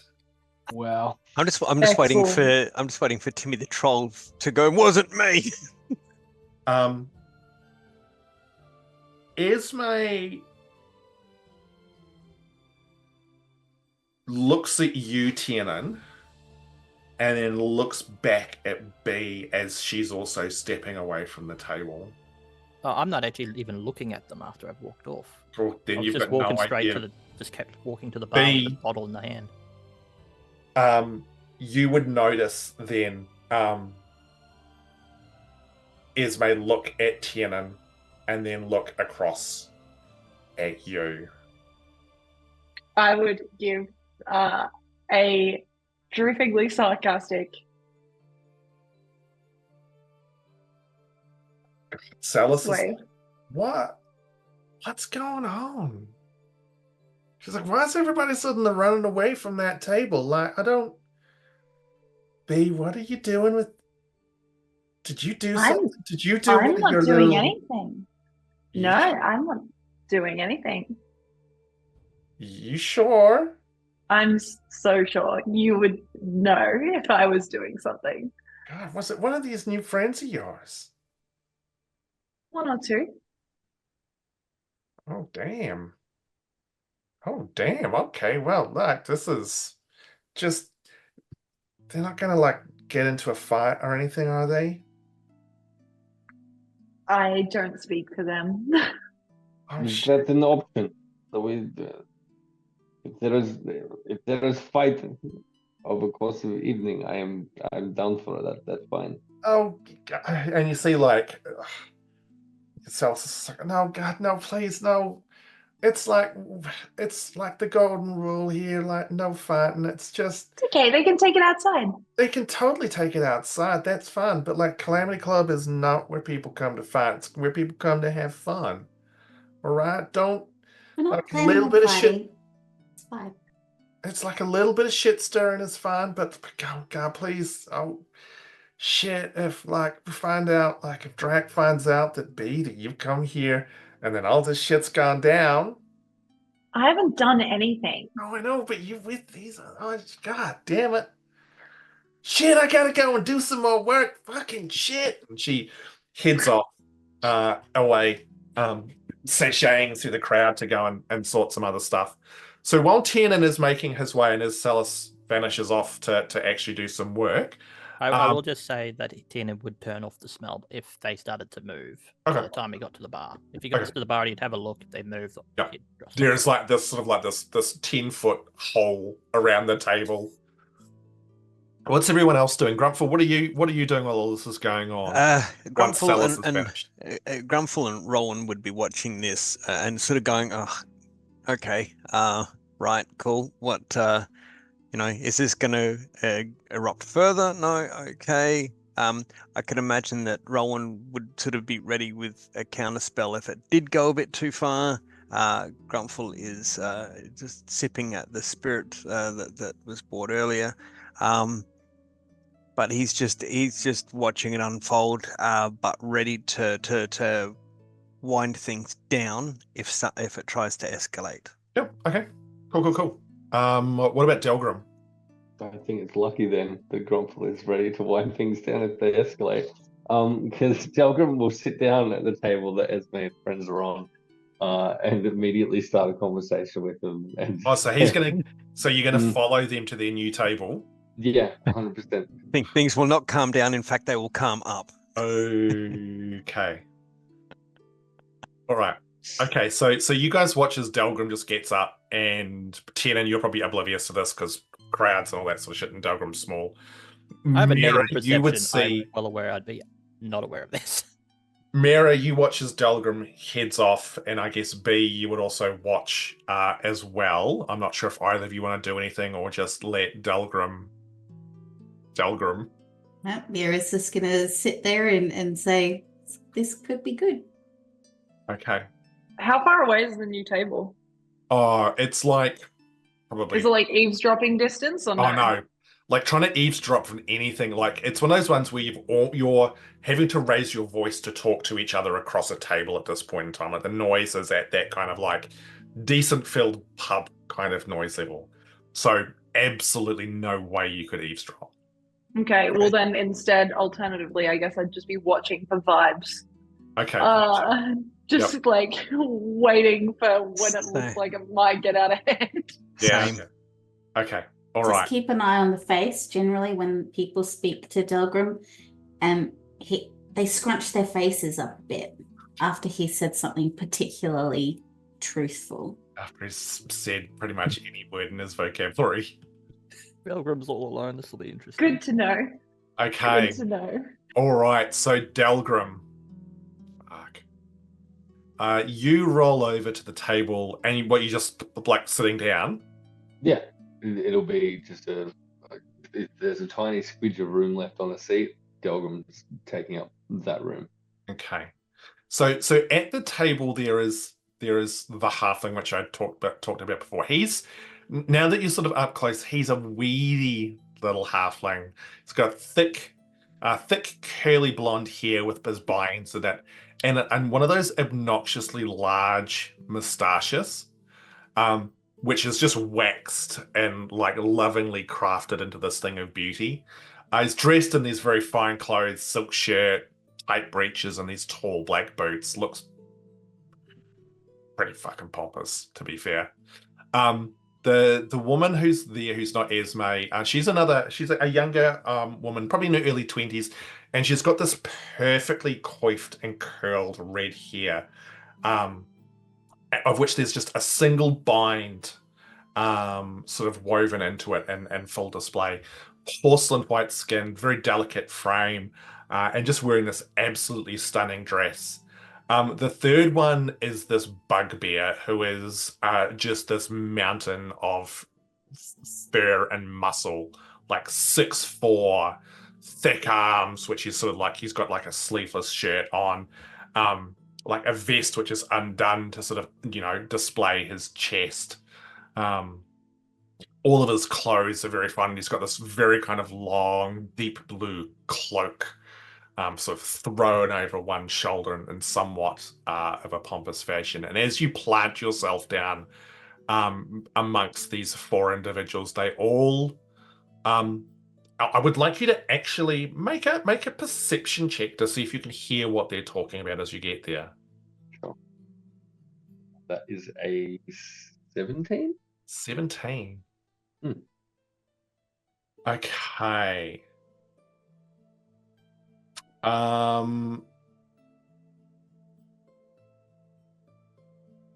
As you get over there, you think you overhear the halfling say something along the lines of, maybe it'll happen again tonight. I'm not sure. I have to make sure we get home in time. And then you plonk yourself down, and these four pair of eyes just turn and stare at you. And what exactly do you hope will happen again tonight? The sound of interest to me. Tell me more. And we'll find out after the break. Oh no. We're going to take a quick 5-10 minute break for us to refresh our drinks. For me to work out how to run a fight with like 100 people in a club because of what Delgrim's we're going to do. And we'll come back then. Thanks, everyone. See you in 10 minutes or so.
Hey, welcome back. Hey, thank you very much to everyone who's hung out with us today so far. You're choosing to spend time with us, and like time's the most valuable thing we have. So thank you. We love you.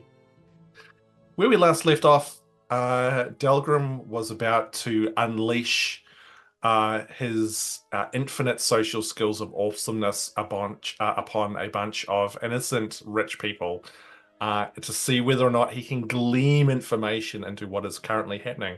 So, Delgrim, would you like to refresh us with the last line that you said before we went to break? Look, look, I'd love to. Sadly, I feel the closest I can get to that. Delgrim essentially overheard one of the folk on this table saying maybe it will happen tonight, I believe was referenced. Yes, correct. And has immediately sat down and asked what exactly that is in reference to. So the halfling, the weedy halfling with the large moustache, just gives you sort of this obnoxious look and looks you up and down, and you probably slightly sort of stained travel clothes and everything. Goes, oh God, who are you? Why are you sitting at our table? I'm Delgrim Harrowfell, and I'm sitting at this table because you're no longer at the table that smell like bad egg. But we don't want to talk to you. I mean, we don't. Oh God. No, I'm sorry, just go away, please. Speaking of people I don't want to talk to, I don't know you. You're actually not that important. And to Esme then specifically will say, you on the other hand, everyone here seems to be talking about as the person to talk to in this place. Hello, I'm Delgrim Harrowfell. How are you? She leans back in her chair.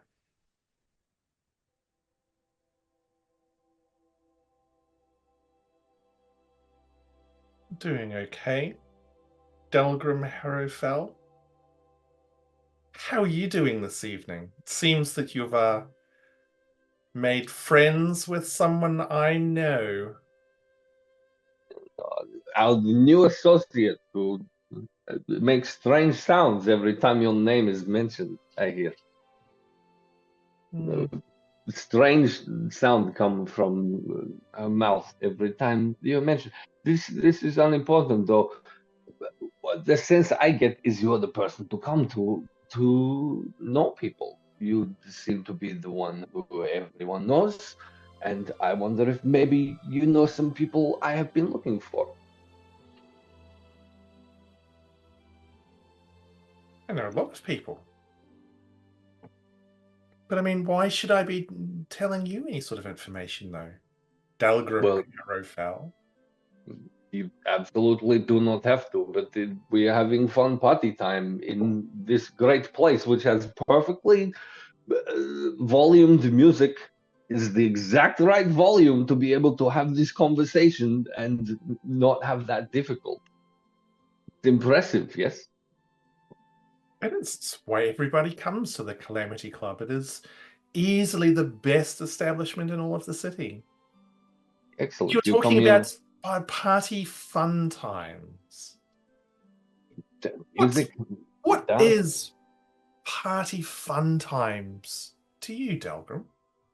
The party fun time is conversation, is music, is dancing, is storytelling, is all amazing things that people do when not fearful of their life or concerned about people betraying them, stabbing them in the back or in the heart. So are you inviting me to dance? If that is, sure, why not? She stands up. And the thing that you would notice here is that she is a human being who knows exactly how they look and knows exactly how to move. And she stands up, walks around the table to you and looks down at you as you're sort of perched on the edge of this chair and holds out a hand. Well, Delgrim, let's go and dance then. Excellent. And Delgrim will take that hand and immediately launch into some dancing with Esme then. If I may, Hamish. Yep. Grumpfel is going to get up, walk around as he sees this starting to happen, and as he's walking past, he's going to cast Guidance, and on the way through, just touch Delgrim on the arm or the back as he makes a wide loop to come back around to the butt table. cheek.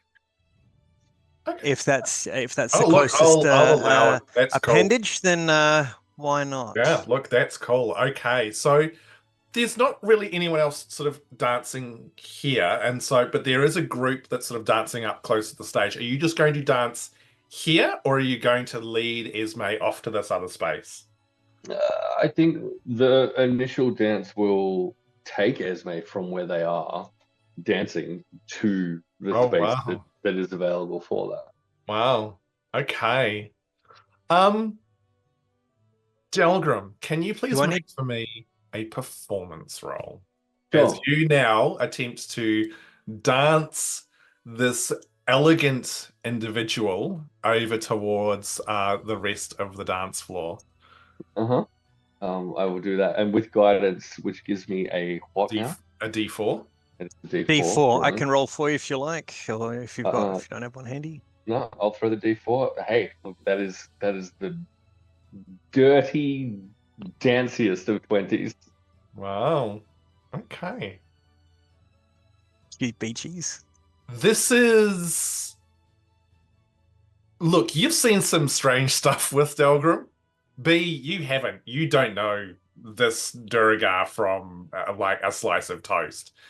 But you watch as he talks to Esme, you can't see what he's saying. And the next thing you know, she's standing up and he takes her hand and despite being shorter, instantly spins her.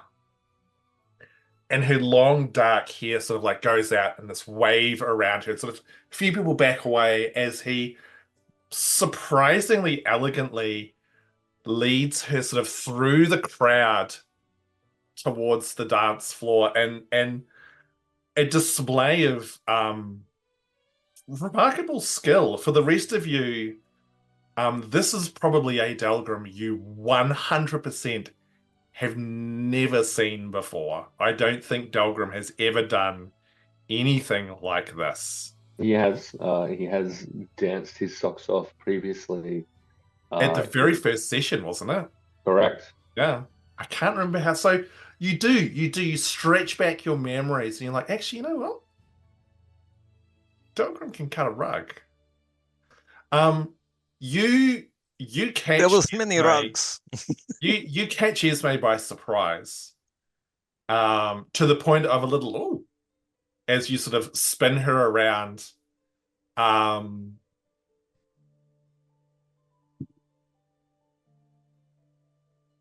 You even catch her slightly off guard as she stumbles slightly, but due to your skill, you're able to sort of like redirect that stumble into like an elegant little pirouette. And you find yourself with Esme out on sort of what is the closest thing to a dance floor this place has, as the two of you begin to cut a rug. Brilliant. I'm just going to leave that there. What are the rest of you doing?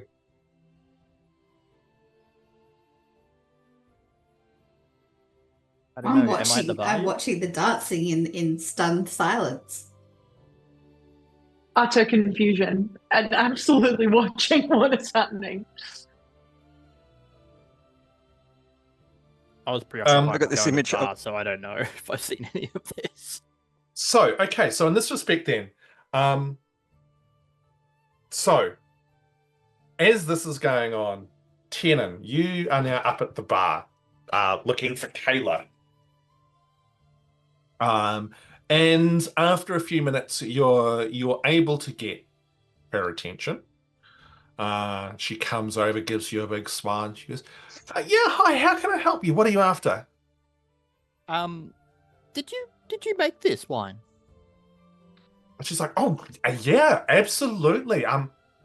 Hubby and I, we have our specialities. He's more into sort of the spirits. I'm into the wine. So very, very proud of this. Did you make it yourself? Oh, no, did you make it yourself? Wow, that's the DM breaking. Hans, it's your turn. We'll just switch roles. Big cut. And did you enjoy it? That was spectacular. I detect hints of, and you haven't actually described what it tastes like to me, so. Sure. Let me find which of the far too many tabs I've now got open. Have you finished the bottle, Tiernan? Not quite. How He's probably close? drunk about. See, I actually don't know how long we've been sitting down at the table for. It's How long? probably been like half an hour, 45 minutes. Okay, that he wouldn't have drunk that much. He would have had the initial drink. Then they would have ordered the food. So he's probably only had about one glass of the wine. It's a very, very dry white wine, which if you're into that kind of thing is amazing, and if you're not, it probably sucks. But if you're into really dry white wines, and it's very, very tasty. It's got a very full body to it, or I don't know, insert appropriate wine statements here. I really enjoyed the body. It with the palate, with the food that you guys serve, it really, the combination is really something I've been missing on my travels. So I just want to say thank you, and I really appreciated that lovely drop. So this dwarven woman who's already got very kind of rosy cheeks, like the smile gets bigger, the dimples get deeper, and she's just like, "Oh, I'm so happy. It's so wonderful getting this feedback. I mean, I can't take all of the I understand completely. But I would love to buy another bottle. yeah, And absolutely. I just wanted to basically similar to where I go if I eat and I compliment the chef. I wanted to compliment the brewer. Look, I'm flattered. I truly, truly am. I'm so glad. Oh, let me go and get another bottle for you. And she turns around and goes around and pulls out like a small sort of like a case of extra bottles, and she pulls one out and puts it on the bar for you and charges you the amount of money that I charged you last time, which I can't remember now. I think it was like a couple of gold. I think it was more than a cut. I'm pretty sure it was 2 copper pieces. No, it was 3 gold pieces, I believe. 2 coppers. Roll persuasion on the DM. Yeah. Well, thank you once again, Kayla. But I don't want to take too much of your time. But I just wanted to ask whether or not you'd possibly seen a friend of mine that I knew crop through. Her name is the Renner, and just briefly describe her appearance. But I haven't been able to see her. I've just been looking for her. Serena. Oh, I remember her. Delightful young lass. Yeah, no, she came through here. It was I can't remember how long ago it was now. She was asking questions about like if there was anything going on in the city or anything like that. I mean, I just kind of gave her sort of the usual sorts of things that we hear around this place in regards to information. And that was sort of the last thing I saw of her. She was super nice though. Also a Lul follower, so we kind of had that connection as well. Delightful young lass. Okay. Do you know if she mentioned where she was going next, or what things you commented to her? Well, I mean, like we chatted for a bit, and like I know she had a couple of friends, but I can't remember what their names were. They didn't come here, but she was saying how probably Ushan and Redagast. Rezagast. Yeah, those were the names. Look, I know She was saying that I think there were some strange things going on in town they were trying to look into. They didn't say what, and I didn't ask because it's can be rude to sort of ask about that sort of stuff. And as a bartender, it's sort of like a certain etiquette. But I mean, I told her about. I mean, there's that weird figure that people like. There's been a few people now. It's happening more frequently where there's just this cloaked figure turning up at night and actually helping people out. It's really like we don't get huge amounts of crime or anything like that around here because the guards are pretty good. But there's been a few situations now where people have been helped out of situations by this strange kind of cloaked figure. What, like a vigilante or something? I guess kind of. No one really knows who it is, and there's sort of more and more whispers about this individual. But like you hear about it, like they're super tall. I don't know. It's all a bit weird. And again, like with rumors, you don't always know what's actually true and what's not. So I'm like, there was that. There's all the talk of what's going on down south, but I mean, that's messages get lost in translation when they sort of get up north here. But I mean, it's pretty obvious that they're sending soldiers down that way. Yes, I've heard of that as well. Yeah, I think I know. I mean, Duchess Zazarul is normally pretty open about that. I know Lord Esselway is generally is sort of fairly open about it as well. They might be concerned with some of the concerning stories that we've been hearing coming from Harrow in that direction. Yeah, that's what I've heard as well. I don't know what was going on down there, but I mean, I'm assuming they're just sending soldiers down there just in case some kind of strife bubbles over. I mean, every now and then there's some of these sort of border conflicts. I would definitely send, definitely would want soldiers on the border if things were going wrong next door, And there was some other stuff. There's some weird things that have been going on, up in the Candle Quarter in the King's Ward. We don't get many folks from up here. I mean, we get a few that come through, who are kind of like slumming it. But yeah, I mean, like there's talk of like strange things happening up there. I don't really know what. It kind of gets a little bit lost in translation. What over in the Candle Quarter? Candle Quarter, yeah, it's near where the Kings. It's kind of like it's a sort of more affluent part of the city on the north side of the river. Okay. Only in certain parts, though. I don't know. Again, rumors and talk. There's like people talking about stuff around dreams or something like that. I don't know. I reckon maybe people are just drinking too much. Probably. But yeah. Did Zarina seem to take any of these sort of strange goings on in any sort of interest, one more than the other? Oh, I mean, all of it. She seemed to just sort of listen and sort of soak it up, and then she left, and that was sort of the last I saw of her. Okay. Well, thank you so much for your time, Kayla. Oh, look, and it's my once pleasure. again, congratulations. This I'm really enjoying this bottle. Oh, look, I'm super, super, super happy that you're enjoying that. That's amazing. Well, I won't hold you. I won't leave you. No, thank you. Corgan's going to start getting mad if I.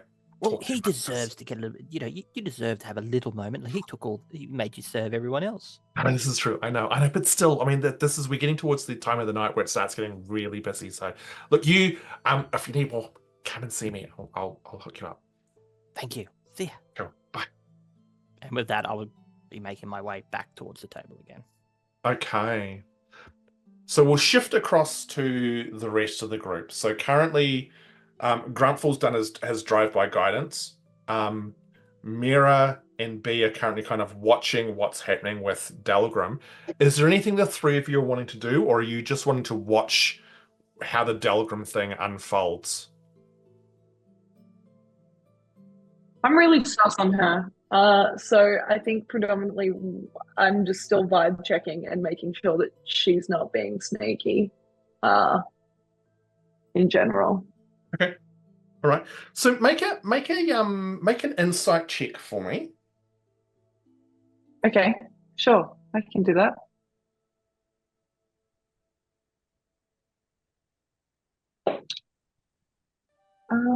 Look, it's a 10.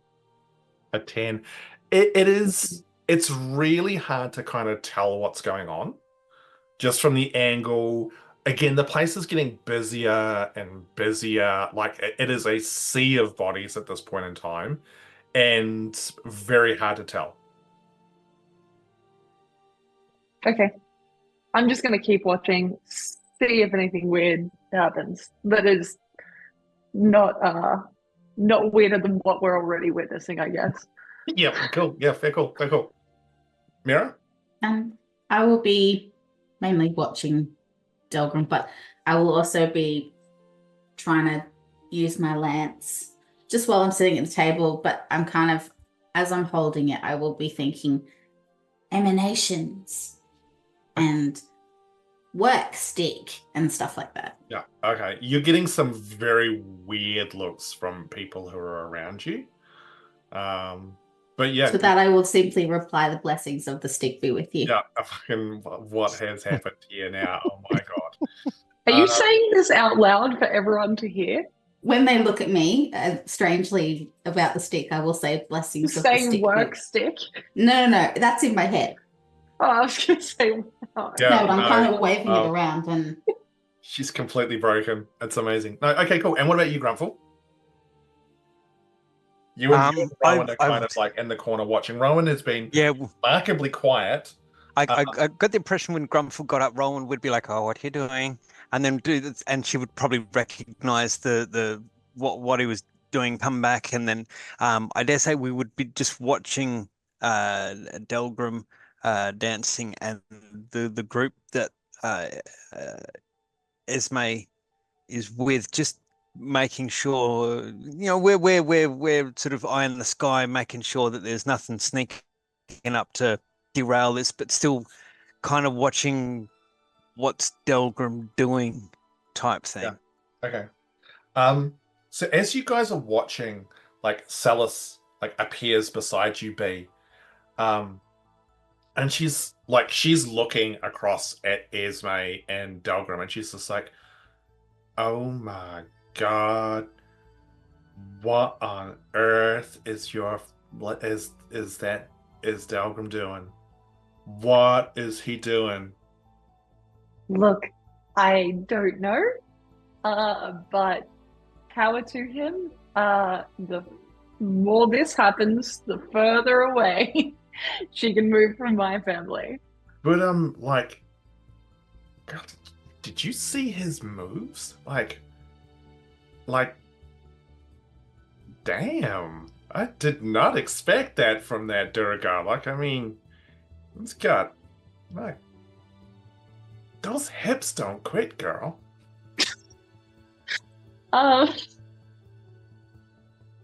Okay. Look, if there's anything I've learned over the course of my life, it's that I don't expect anything from anyone anymore. Anyone is capable of anything. Do you think, I know I got you to come here with these guys and stuff like that, but if you're about to ask me for any form of blessing to do anything, you can do what you want. No. Oh God, no. I mean, geez, dwarves just don't do it for me. But it was more like a case of, do you think you might want to hang out with these guys more, or? I know it's been a day, and it's really not enough to know a group of people. But I mean, I don't know these people. No, I mean, but I mean, holy shit! I mean, anything's possible. Damn, I mean, I thought this might just be a case of trying to get you into the club for once, but this could be kind of interesting for you, you know. Yeah, maybe. It'd be nice to see more out there, I guess. Get you out into the world, get you away from home. I know that you want to be there for the family and stuff, but I mean, it's life. You got to get out there and live it. I'm trying. And as you say that, we go back to Delgrim as he spins and twirls Esme. And immediately just dips Esme at the end of. Okay, dude, you've got to make another performance check for a dip like that. Wow. Come on, like, And Grumpfel's not going to run over Do I still have guidance? It's just No, you've used it. Unless having- he's no, it's fine. 17. oh no, only yeah, look, you do, like, the song ends and you dip her and you hear a very small gasp. And as she comes back up, it's a little bit flushed, she's just like, oh, it's very unexpected. It's not only unexpected thing about me, but I must admit I have ulterior motive. I wish to speak to you as previously informed. Everyone here seemed to know you, and I feel maybe you know everyone who perhaps passes through here. And there are 3 friends of ours that I wonder if you have encountered. Razagard, Yoshan, and Zarina. Friends of mine I'm trying to find, who no one has heard from for some time. And I wonder if perhaps you came across them here in this place sometime.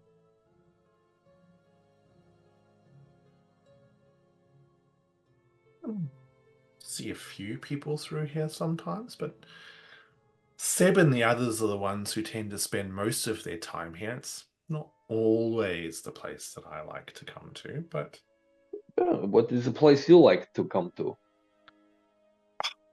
I much prefer to go to Kalbar's. Personally, that's more of my speed. It gets a little bit loud here for me, to be honest. Yeah. And these other places quiet and intimate and have nice, gentle time. It allows for good conversation. Okay. I will take note of this for as long as we are here. We are not here for long, though. It's only short time that we'll be here. Since we have come here, though, we have a new associate has attached himself to us, and I suspect perhaps you know them.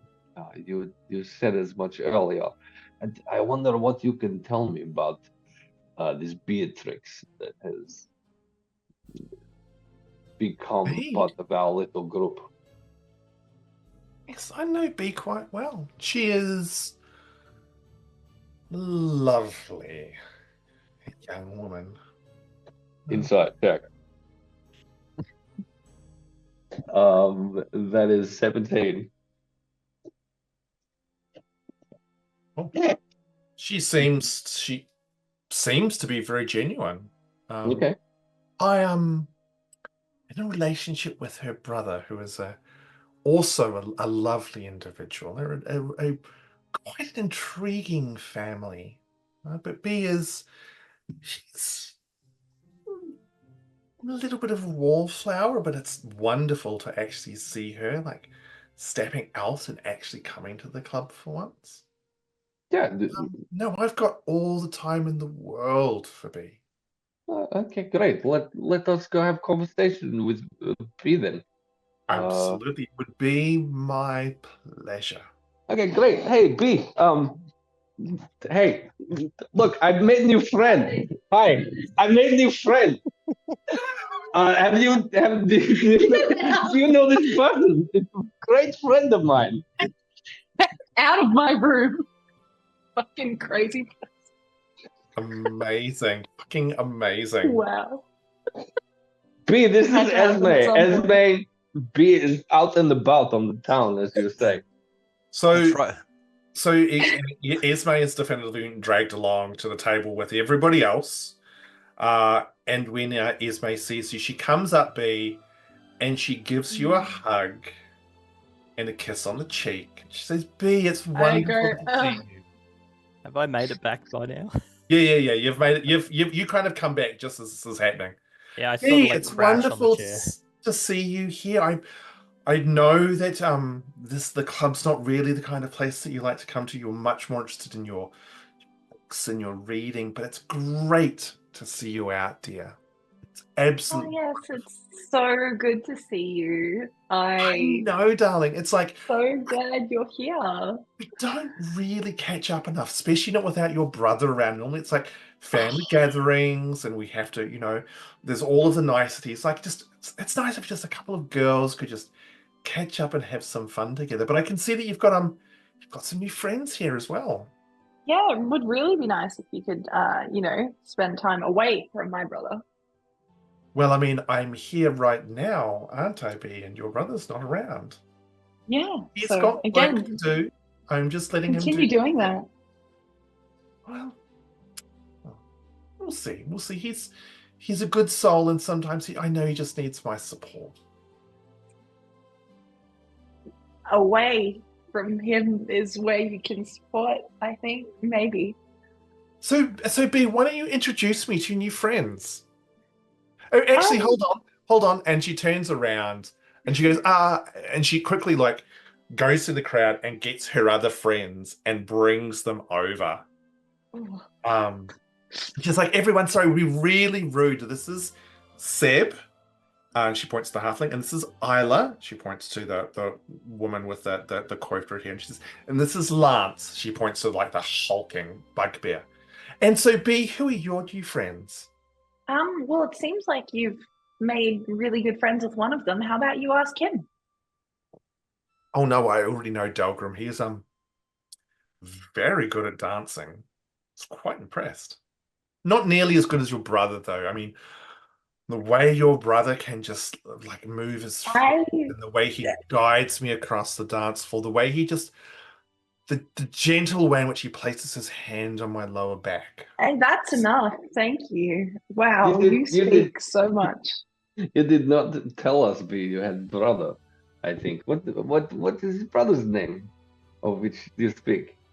I have more than one. The one she's referring to is my older brother. That would be Alec. Brothers are overrated. No, mine's pretty good. I really like my family. Oh, and Alec, he's smart, he's handsome, he's talented. Yeah, all things that maybe, you could learn from him. Some grace, maybe. You hear the halfling Seb kind of snort and into his hand. And his mate says, B, come on. We should just be friends. I have more than enough friends. Thank you. Speaking of friends, we're actually looking for friends of ours. Perhaps you may have seen them. I mean, certainly. I mean, Dalian's Rest is a very big city, but perhaps we have. What do these friends of yours look like?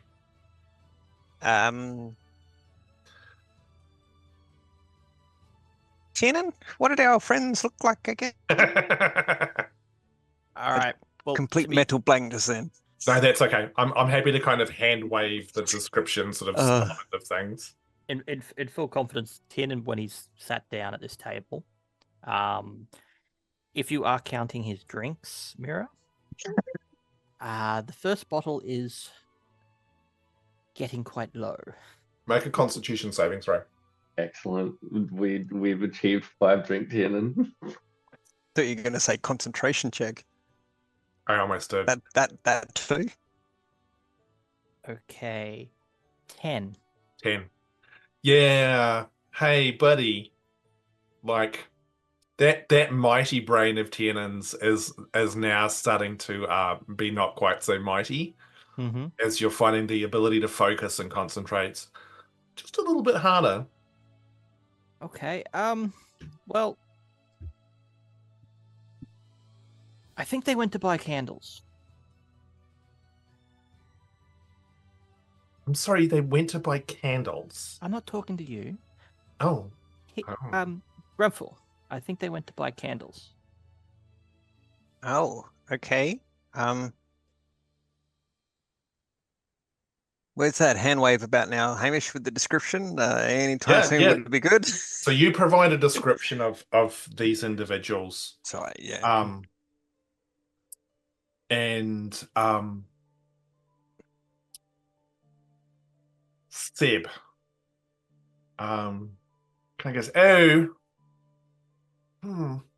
Rezagast sounds a little bit interesting. I could have sworn I saw them swanning around the Candle Quarter. I don't know. I can't remember. It was a few nights ago or something like that. I was just coming back from a dinner with Lord Saracen Islway, and I vaguely recall someone of that description in the general area, but beyond that, I can't recall anything else. I'm Halfway just while he's describing, stuck out Tina's as gonna, someone like, who put really the- shouldn't be there. Sorry, what was that, John? As Seb is talking, Tiernan's deliberately doing a loud burp in his general direction. What was the Lord's name? And is it enough of, or is it a local noble, or enough of a name that it's far spread to know who he's talking about? Hey Cass, how's your brain power going? As you as a person.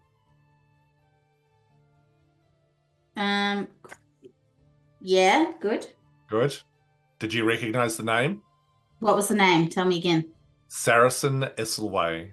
Oh, yes. Wasn't that one of the families that got killed in the fire? Hang on. I have to look through my notes. Keep going. Keep going. Notes or Yeah. not, that was in character, out loud. Yeah. It's Yeah. done. Grumpfel, make a history roll.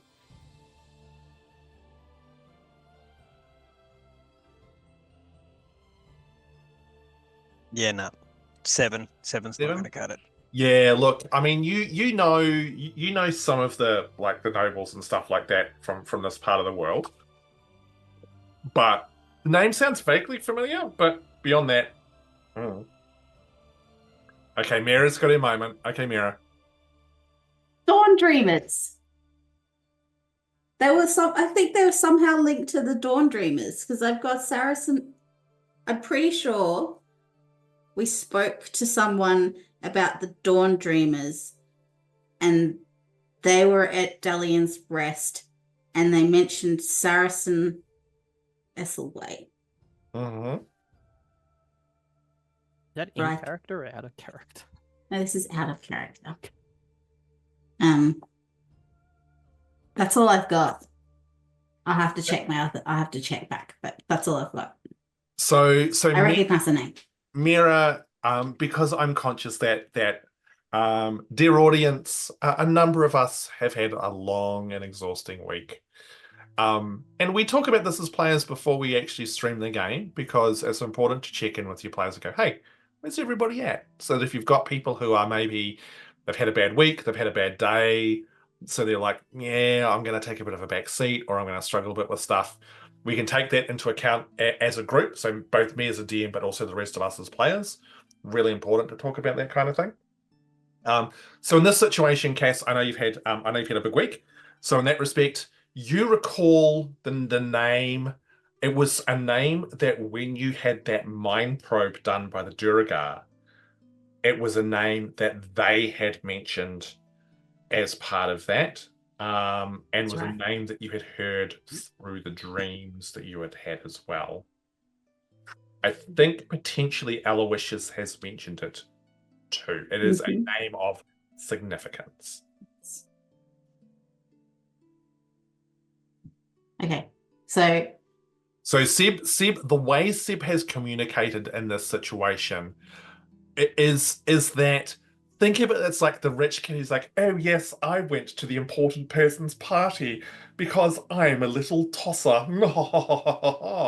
Would Rowan remember the name by any chance, do you think? Rowan is too busy focused on a strange noise that is coming from behind the group. And unfortunately is unable to provide input at this point in time. She's distracted by a strange sound. What's behind me? All of a sudden, it's pantomime behind you. He's behind Well, can Miera say in a slightly pretentious voice as well? Oh, I know, I need to Lord- hear the pretentious voice, Kath. I know Lord Ethelway. Oh, really, dear? And how do you know Lord Islway? We go way back. Make a deception roll for me, Miera.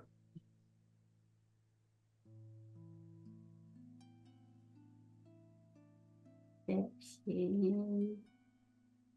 Where's my deception? 19.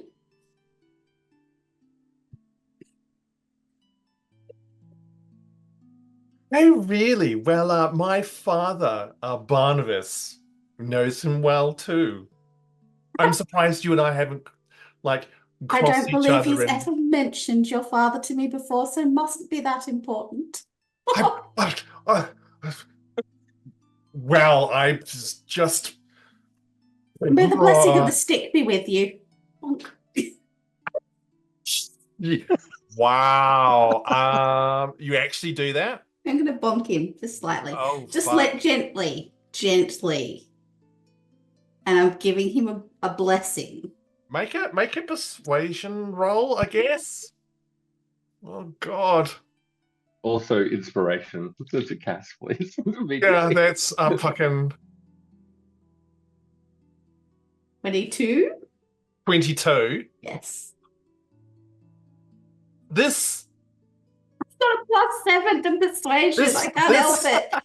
this rich boy little halfling just does not know what on earth he is meant to do, and he's like, spluttering.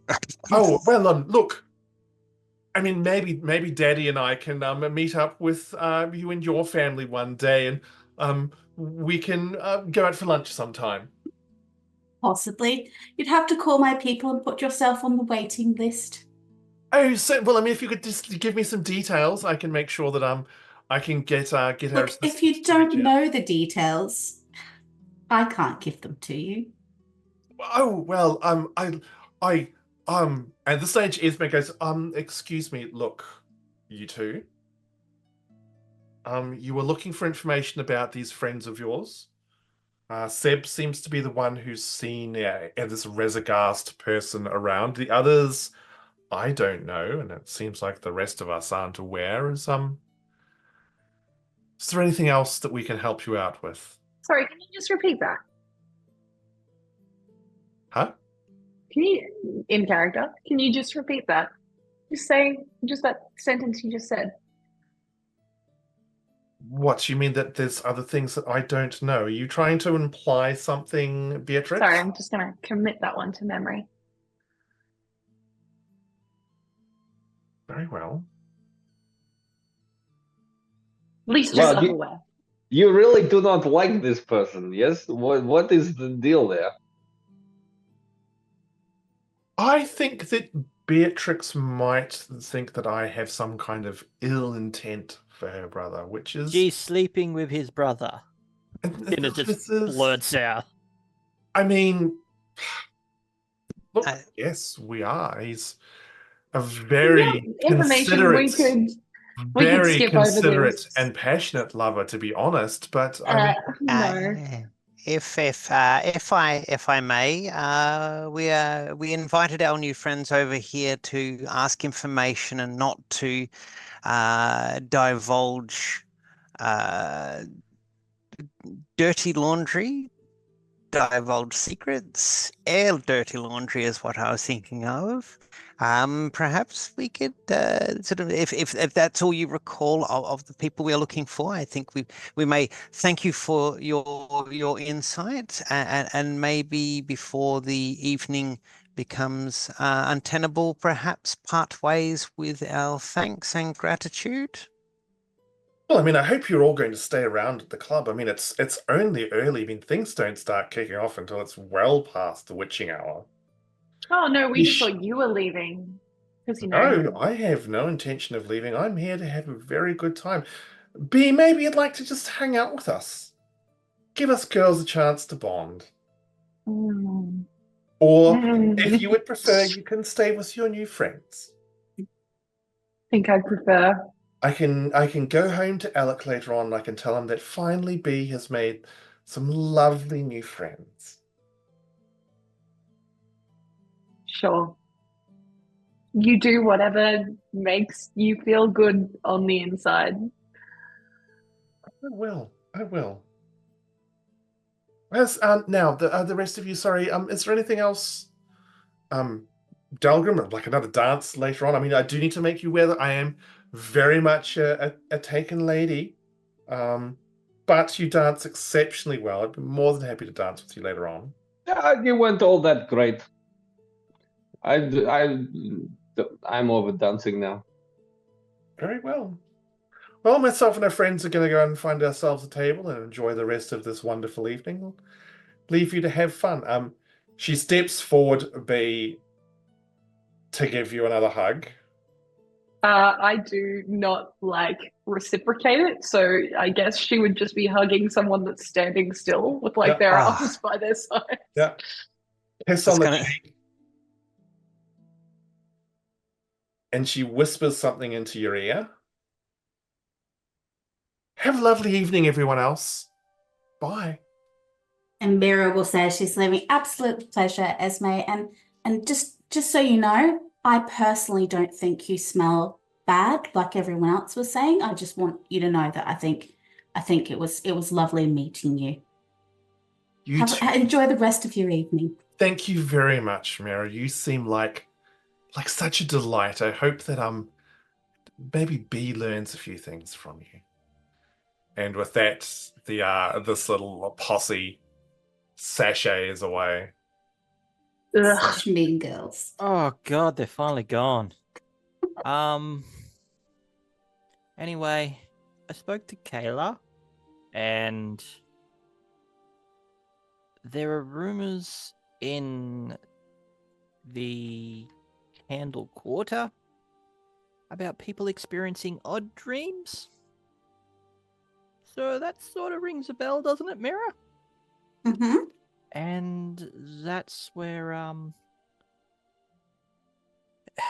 that's what Zarina was told. So I suspect that I suspect that some sort of the dream creating people things may be up to no good in the Candle Quarter. And perhaps if we go over there and maybe try to detect some psionic emanations, it may be a good idea. I think. Bless the candle quarter then with your stick, Miera. Mm-hmm. But you guys really need to try this wine. It's really good. You finished the first bottle? Probably by this point now while he was waiting. Is for them Tiernan to drinking leave. from a glass or is he just necking from the bottle? No, he's a little bit more refined. He'd be drinking it from the glass. No, well, Grumpfel will just lean over and he'll pick up the glass, take a sip, and then put it back in front of you. You can keep that glass. Delgrim, it's about this time that the Oh-No's is kicking in a little bit. It's like, you know how you drink, you have a bunch of shots, like in rapid succession, you're like, yeah, that was fine. I'm absolutely great. There is nothing, oh God, fuck, I'm totally munted now. No, It's it's never happened to me before in my life. No, Don't know what you're talking about. I'm sure it has never happened to you at all. You're on the cusp of that. Like that whole, oh, yeah, well, one more of those and we're dogging down. Excellent. One more of those for me and all my friends, please. There's an entire emote on the channel about them, so I feel like it's a good idea. So what, you're just gonna like grab like a plastic waiter or something? We're just gonna do a round for everyone of that same drink then. So that'll be 10 gold pieces. Yeah, done. Cool, excellent. The waiter vanishes, comes back a few minutes later. Is there anything anyone's doing whilst the waiter's off doing their bit? Oh, just a thought occurs, guys. That Seb guy. Should we be a little bit cautious with him? Like, he recognized Rezagast, and I don't know. He seems like I'm not going to say the word cult, Miera, but if there is a sort of cultish behavior, he sounds exactly like the first person who would drink the Kool-Aid. Is that a shard folk expression? Yes. Good. My What the- lexicon. What does it mean?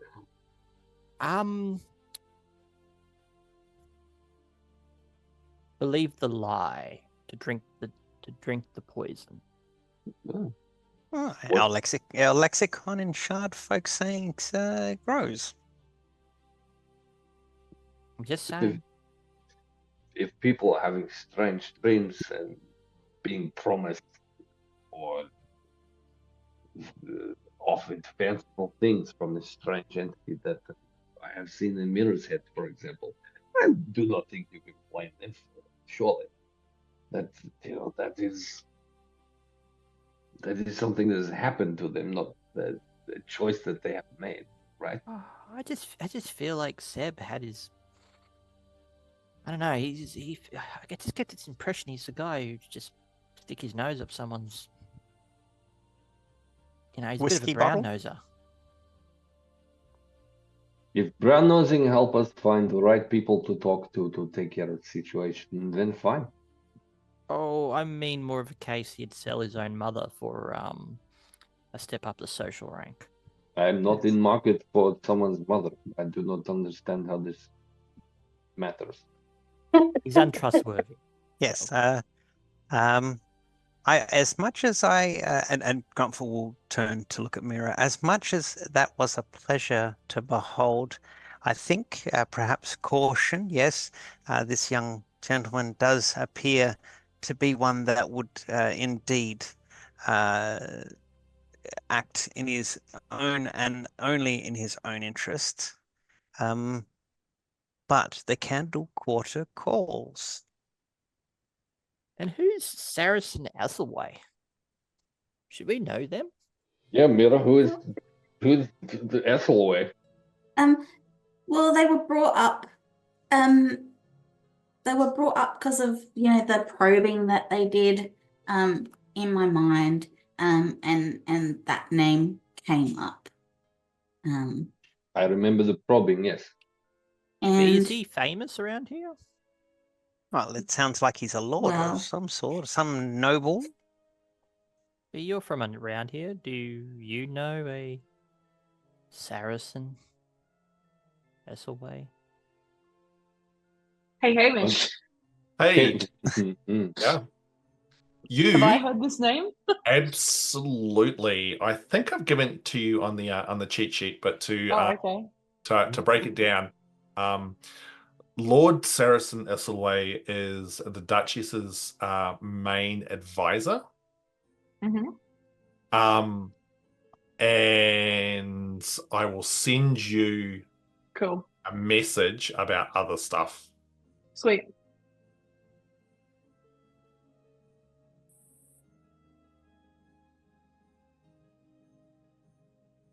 Please, as you were. Well, Mira, the name came up in probing of your mind, right? What you remember of this name? what was that? The name Ethelway came up in the probing of your mind. Mhm. What else do you remember about this name? I don't really know. What else do I remember about that? I remember that what Ham was saying before, out of character for a second. Remember, it was something that was pulled out of my mind as they were probing. Potentially, Aloysius mentioned them earlier as well. And there's some sort of link. I feel like there's some sort of link to the Dawn Dreamers potentially, because I have that written down next to him, but that could just be my note taking. hypothetical, if Aloysius has ties with a lord of this place, the whole blowing up of the theatre,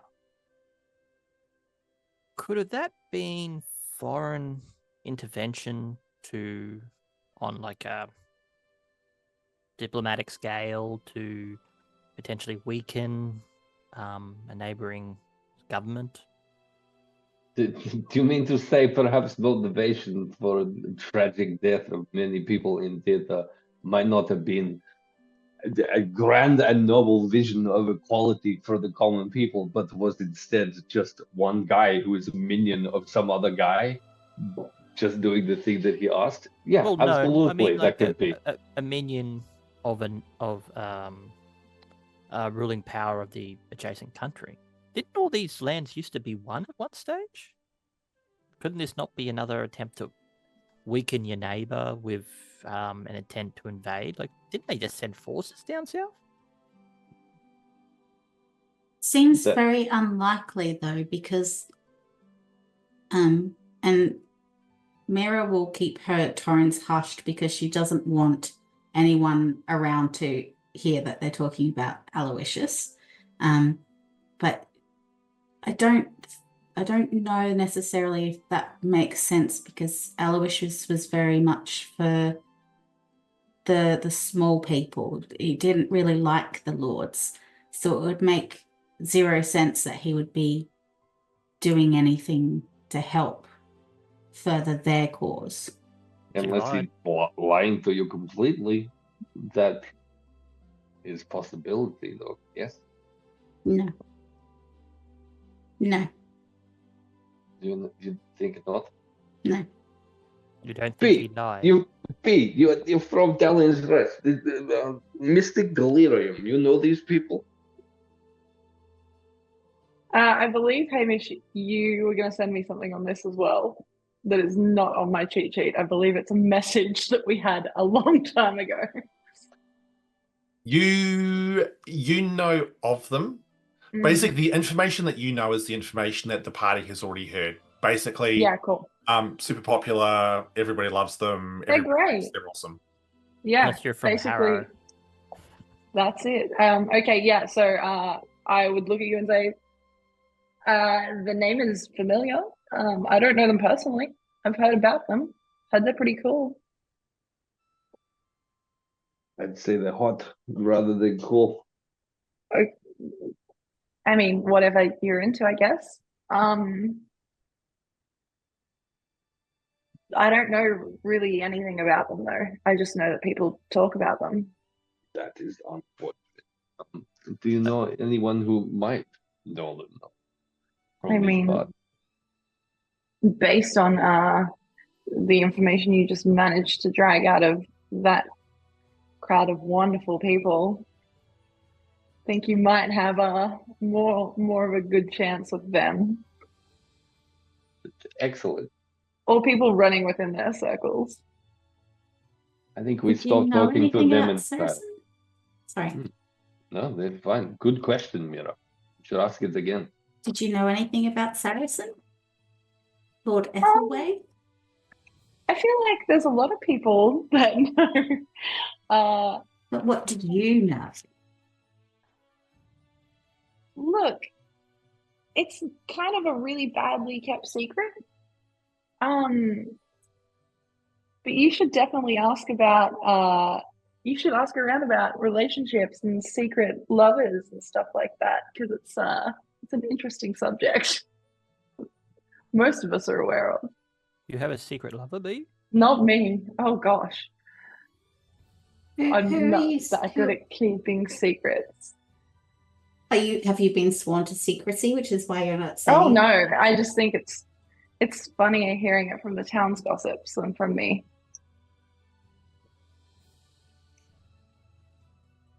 Are you the secret lover? Ew, no. Gross. Well, you That's can share. disgusting. You can share I know I this. can share. Whoa, everyone. I'm just telling you, it's hilarious. Go and talk to the barkeep. Talk to someone that is much more entertaining than I. Okay. Ask Celis. Tiernan stands up and Celis starts should be walking bringing past. more drinks over very shortly. Ask Celis if he It's gets almost as if like fate intervenes as Salis appears with the round of shots, and she's like the like little Billy was over there getting the shots, and I heard that it was for like you and for your friends, so I thought I'd bring them over. So like, here's your shots of oh no's. How's everyone going? Hey, Hey, Celis, B. Miera has a question Oh to yeah. ask you. Oh right. Okay. Yeah, Mary, girl, how can I help? Uh, Lord Ethelway, Yeah.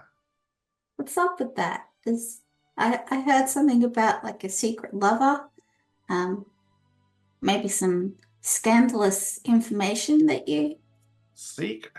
that's like a really poorly kept secret. She kind of looks at you, be a bit confused. She's like, I Okay, don't. bye. Okay, oh, right. Oh, shit. Okay. Takes a shot and walks away really Okay, she's like, quickly. oh, bit. Oh, shit. Okay, look, I mean, it's not really that much of a secret. I mean, the thing is, like, I guess she looks around to make sure that sort of Bee's kind of gone. She's like, look, Bee's, she's like quite a shy girl, and she's like a little bit naive at times. Like, ultimately, all it is that like the Duchess, as a rule, is taking a lover. I mean, she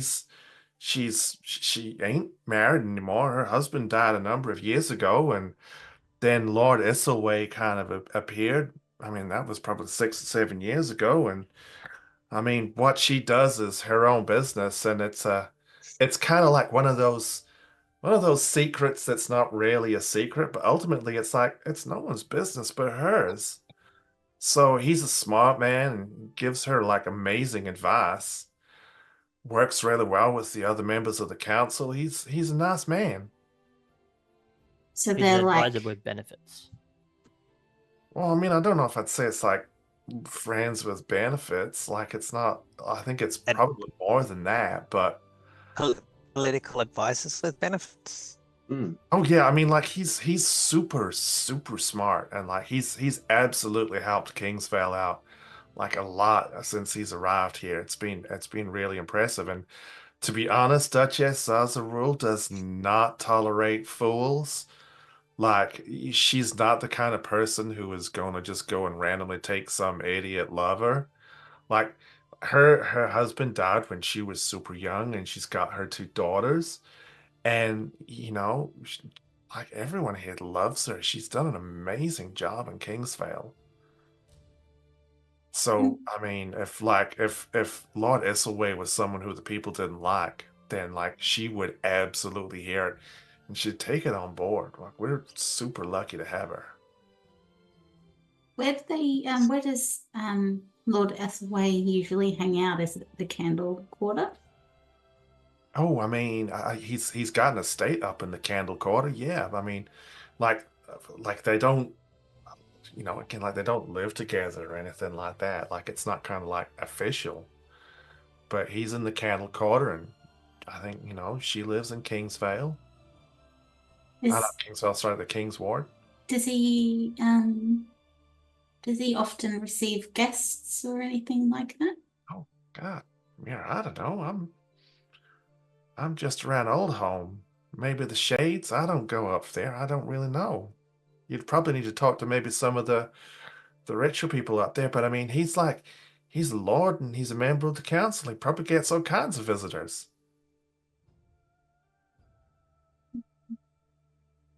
Maybe we could visit. I don't know. Last time we visited Lords, it didn't go down well. Can always give it another go. Delgrim will look at Miera. The winter fine. What do you talk about?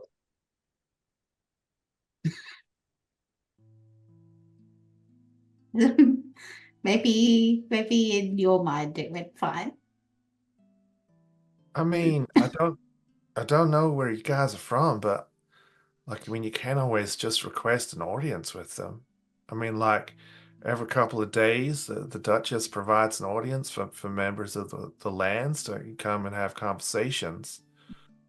I'm not really worried about the Duchess, just more so her lover. Honestly. Okay, I mean, I don't mean to pry, but I mean, I gotta keep an eye out for B because Oh, it's nothing bad. It's just, as I was telling Seb over with Esme, Lord Ethelway and my dad go way back, and we just thought it would be nice to visit them and say hi. make a deception check for me, Miera.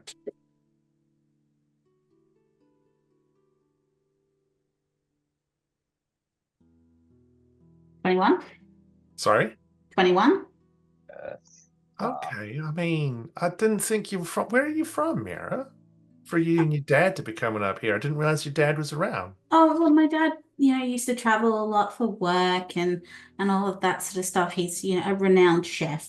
And so he used to travel all over the place cooking for people, and attending parties and stuff like that. But I'm from a little place called Sparkletown. That's where we're based, but obviously being that he travels around, he did stop in at many places and made lots of friends. I mean, coming from a little town, I mean, I've never heard of Sparkletown personally, but I mean, coming from a little town and your father, like rubbing shoulders with the likes of Lord Ursaway, yeah, okay, all right. We do really good food there. Yeah, look, I mean, if I have to go traveling, maybe I'll try and pass through. Maybe you could take B down there if you can convince her to leave her family and actually leave Dalian's Rest. I mean, she's been here for a while now, and it'd be nice for her to actually get out into the world and maybe see a bit more. Although I think between you and me though, it's more to B than meets the eye, I reckon. Is there Certain things that she doesn't talk a lot about, but is there something with B's family? Because Esma seemed to really go for her brother. Are they on a high social ladder or something, that family? No, I mean it's not so much a social thing. I mean, he's just B and her family just kind of moved here. I don't know how long ago. She doesn't talk about it too much, but I mean, her brother's trying to make her way as a merchant in this place, and Esme kind of latched onto him, and Esme's got a bit of a reputation. But I mean, Alec, he's really super nice, and between me and you and me, he's pretty good looking too. I mean, Esme didn't have his claws into him. Well, hey, What's Esme's what she got the reputation for? Is it just that she's a bit of a meanie, or just she's there's a lot of people who think that she's great, but B and I know that maybe she's not. Maybe she's just a lot of people look at me, for example, and they think, oh my God, she's super pretty and all this sort of stuff, and they just take me sort of on face value, and it's but I'm more than that. That's why I love B, because B realizes that I'm more than just this. You're not actually that pretty. Look, I mean, hey. I think you're very pretty. Thank you, Miera. And look, Delgrim, with each to her own. I mean, I don't know what floats your boat or what rocks your rock, I guess, if you're a dwarf. I don't know how that works. He likes spider milk, so you don't have to trust everything. Look, I don't even want to know what spider milk is. I haven't heard about it, but that sounds dodgy as fuck. You don't want to know. But look, either way, Esme is just one of those people who I think a lot of people think that she's super nice, and B and I have talked, and I trust B. B's got a real good vibe for people. I think Esme is just a bit of a fucking bitch. So, yeah, she smells bad.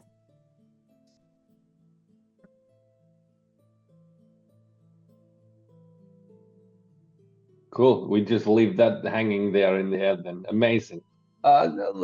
Look, regardless of how people smell or what people think of other people in social circumstances, it sounds like we want to talk to this Isaway person, yes?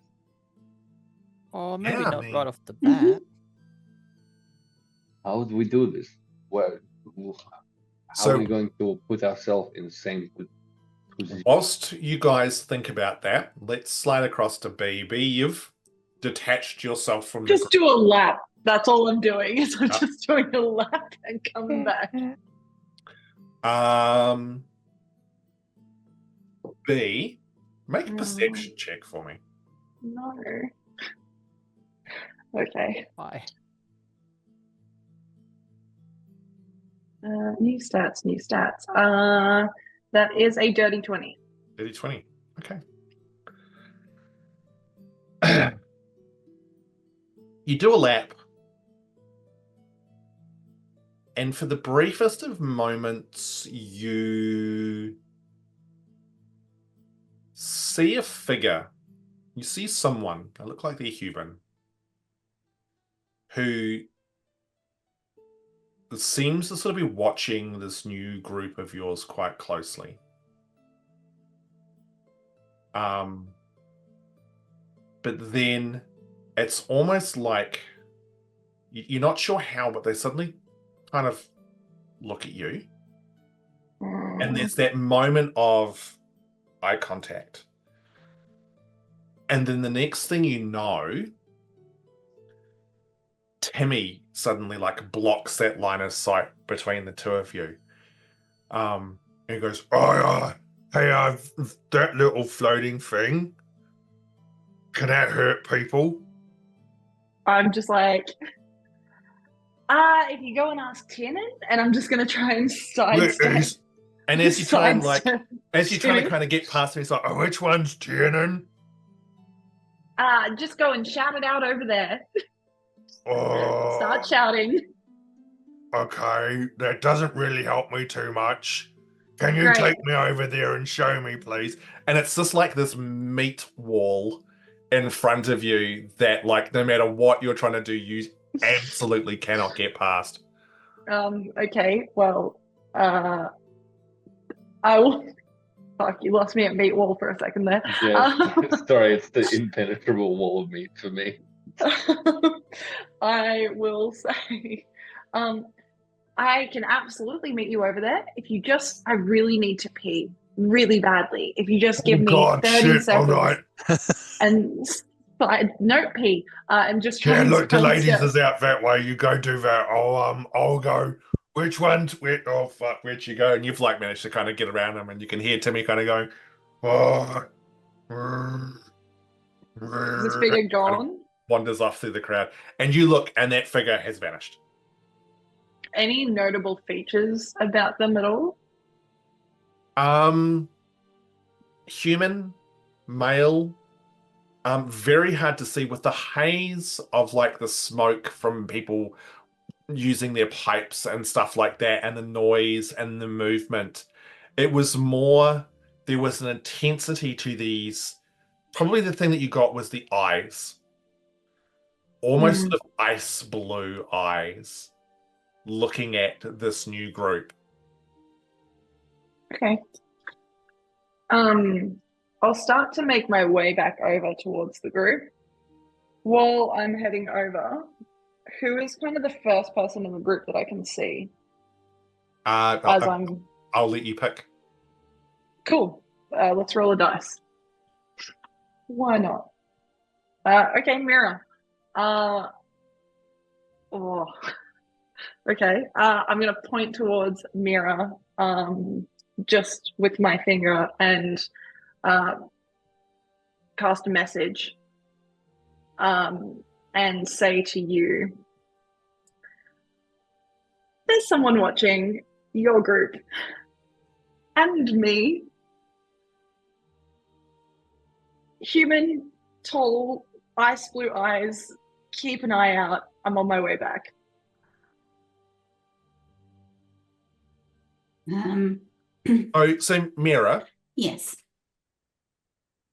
this club is full of noise, laughing, talking, the music playing, glasses clinking, random noises around you, and then the clarity of B's voice in your head out of the blue is just such a disconnect from everything else that it would be shocking. Or at least it would be shocking for most people, except this is something that you're really used to Mhm. as you hear those words echo in your mind. Oh, hey, Bee. Do you usually have people following you? How are you saying that? I'm sending a message back in my brain. Okay, so B. It's probably been a very long time since you've experienced that. Don't like it. It's in your head. Yeah, it feels yucky. I don't reply. I'm gonna keep like beloning. In fact, can you make a wisdom saving throw for me? Yeah, sure. This is great. Play Dungeons and Dragons, they said. It'll be fun. It's a natural 1. for a total of 5.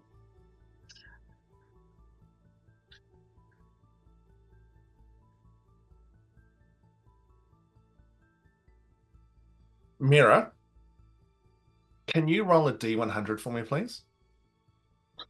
Mm-hmm. Excellent. You do it on. Well, it was a nice place. I can hear Promethean laughing in the next room, knowing full well that he's muted on the score. 2. Sorry? 2.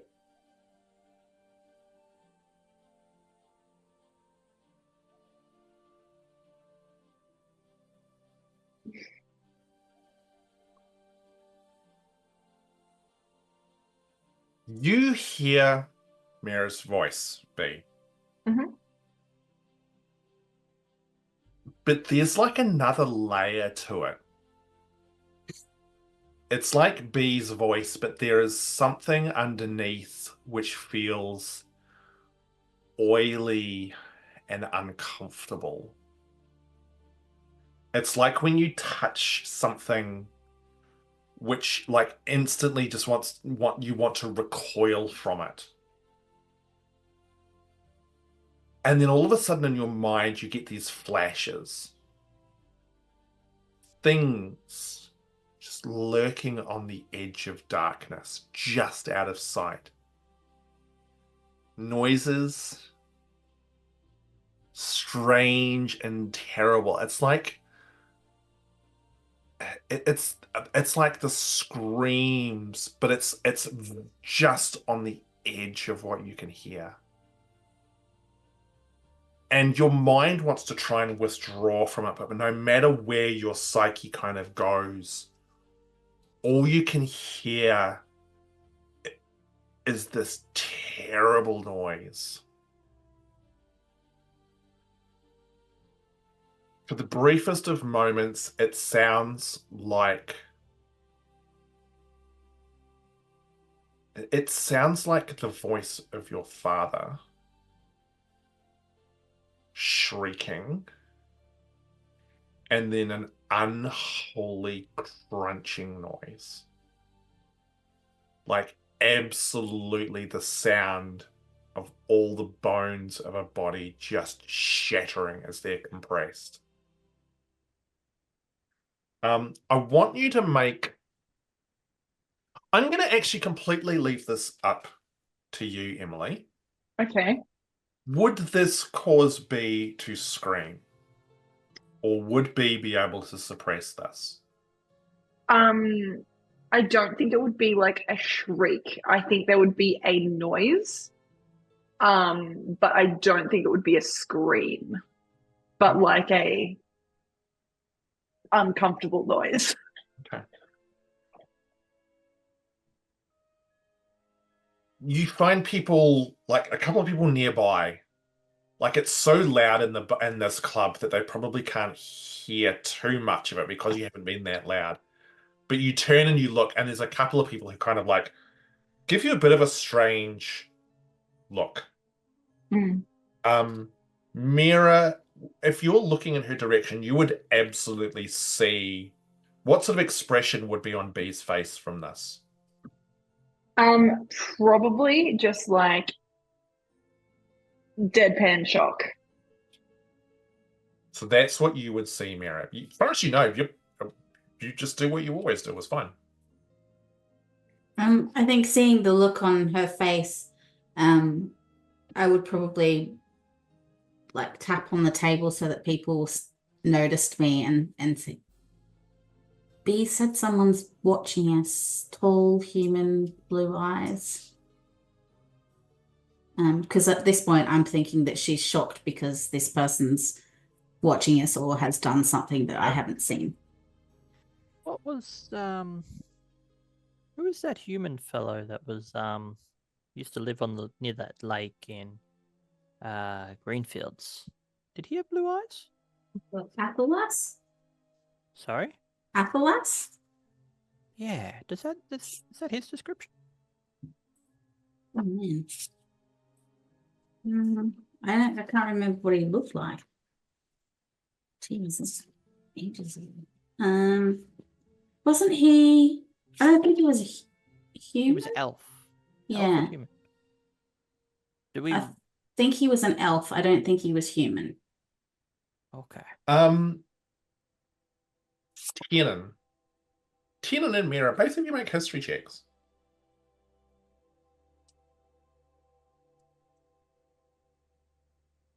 Ten. What was that, sorry? 10. Tiernan? 21. 21. Tiernan, you remember Athalas was half elf. He absolutely had those icy like blue eyes.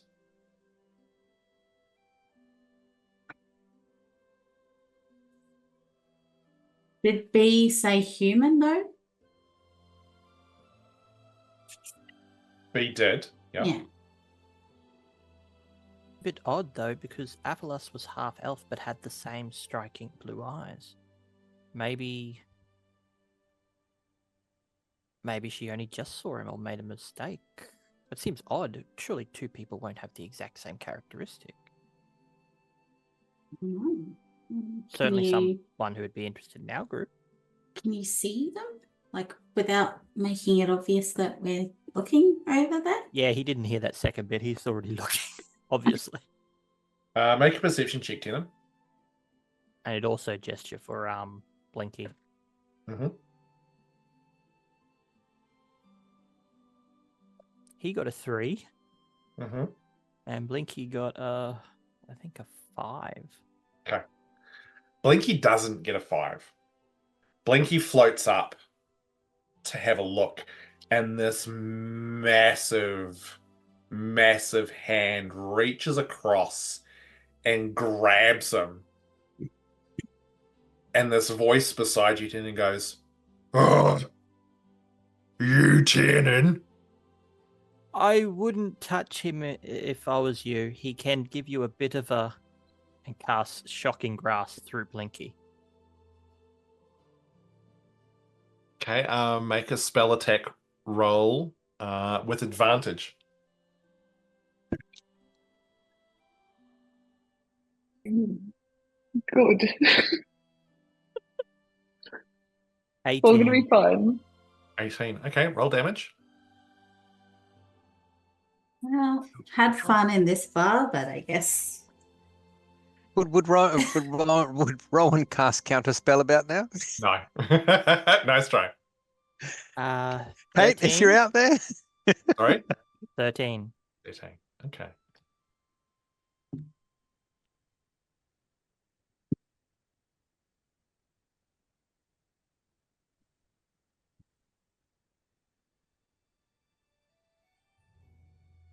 The electricity surges from Blinky, and you can see it course around Timmy's hand.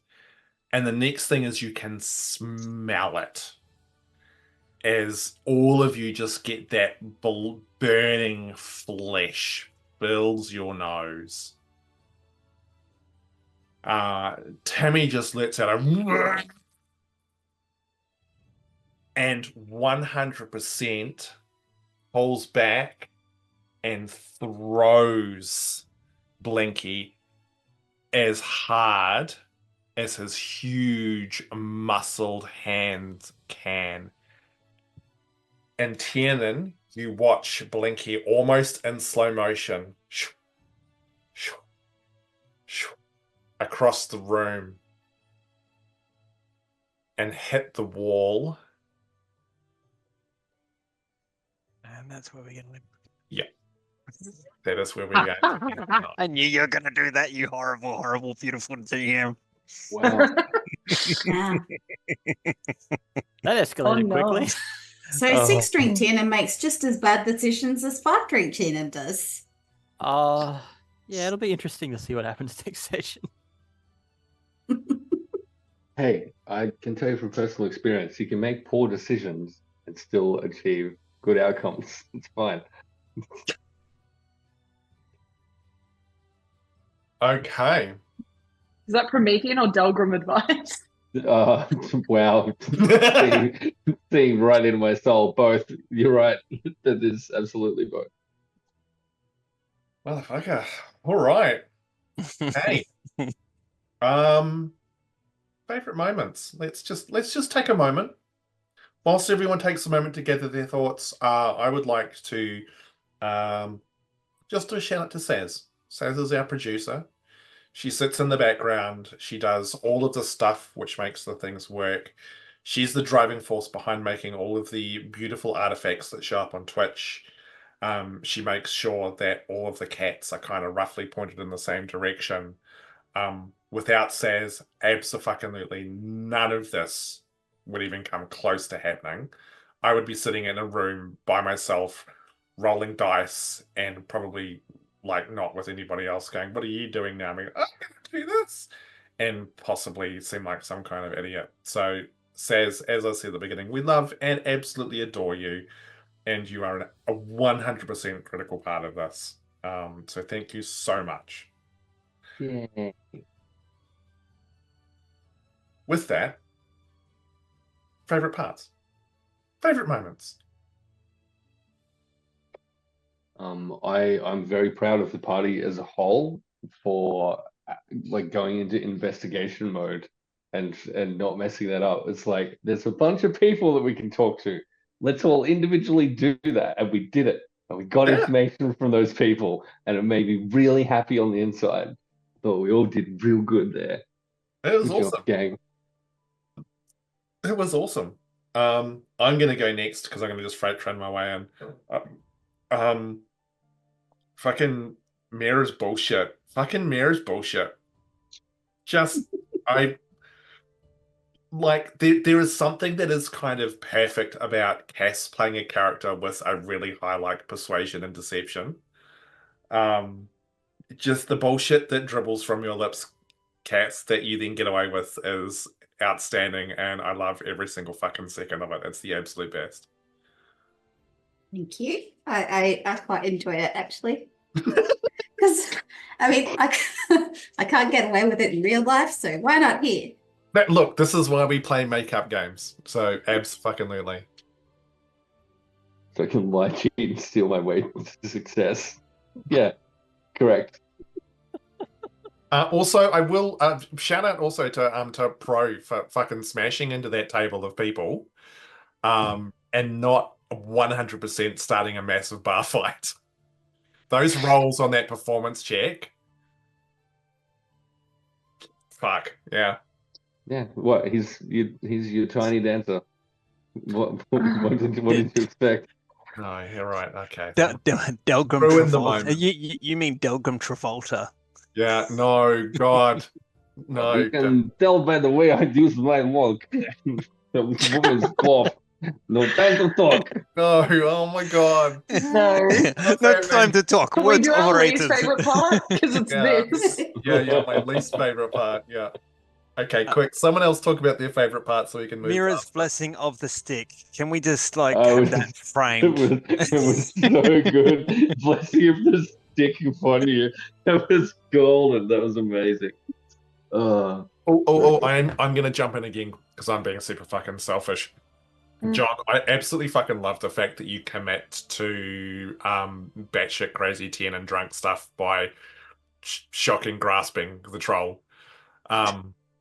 I like there's people who would do that from lols, this will be funny kind of point of view, but I really appreciate the fact that you are committing committing to it from the perspective of Tiernan's had a bunch of drinks, fucking game on. Like this is what would happen. So yeah, awesome. Look, this might just be another building you guys burn down. Who knows?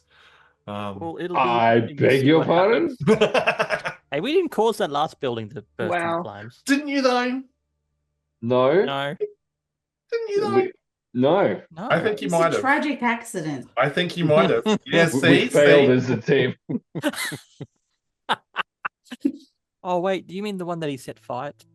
Wait, did you set fire to that one in Harrow? Oh, you mean the actual building that I did actually set Yeah. fire to? Yeah. Right. No, Okay. we had no Good. Where idea you did whether the or not it burned makeup down. and stuff. Yeah, We had to get rid of the scene of the crime. yeah, yeah. It's Also- another tragic accident. Also a tragic accident. Couldn't be avoided. Yeah. Absolutely. Who else? Who else has got some moments? I of- have I'm gonna a jump few. on the. Oh shit! You go first, please. Okay, I'll make it quick. Do it. So enjoyed Don't be the slow. Delgrim dancing. Thought that was great that you were able to do that without offending anyone. Was fabulous. I also enjoyed the bouncer at the start who was named Babs with the boobs. So Babs the boobs with the bouncer. Thought that was really good. And I also appreciated that somehow the troll who has a nose on his face has also donated his nose to a drink, which is great. And I really enjoyed that. Oh noes. Yeah. I love that we have a awesome little emote for that specific troll nose to drink. Great. I love the fact that Hamish missed out on calling him Rick Troll. Oh my god. It was pointed out. It was pointed out in chat earlier. I can't claim that one. That was beautiful. Mhm. Hey, I'm going to move along from that and jump onto the Miera train because the prestidigitation on the Mean Girl table was a lot of fun. Yeah. It was really cool. I enjoyed that a lot. Yeah. You made the mean girl stink. Well done. I just wanted to stand up for you as well. It Because you were really hating on real someone and I sweet. wanted to join in. It was real sweet. I enjoyed it a lot. It was nice. It was awesome. Any other thoughts from our wonderful bunch of amazing players? Wait, have we done John's? No, I haven't. I had two of them, but first one, the meat wall. It's a fucking giant troll. I mean, that's basically what it is. But meat Yeah. wall. Yeah.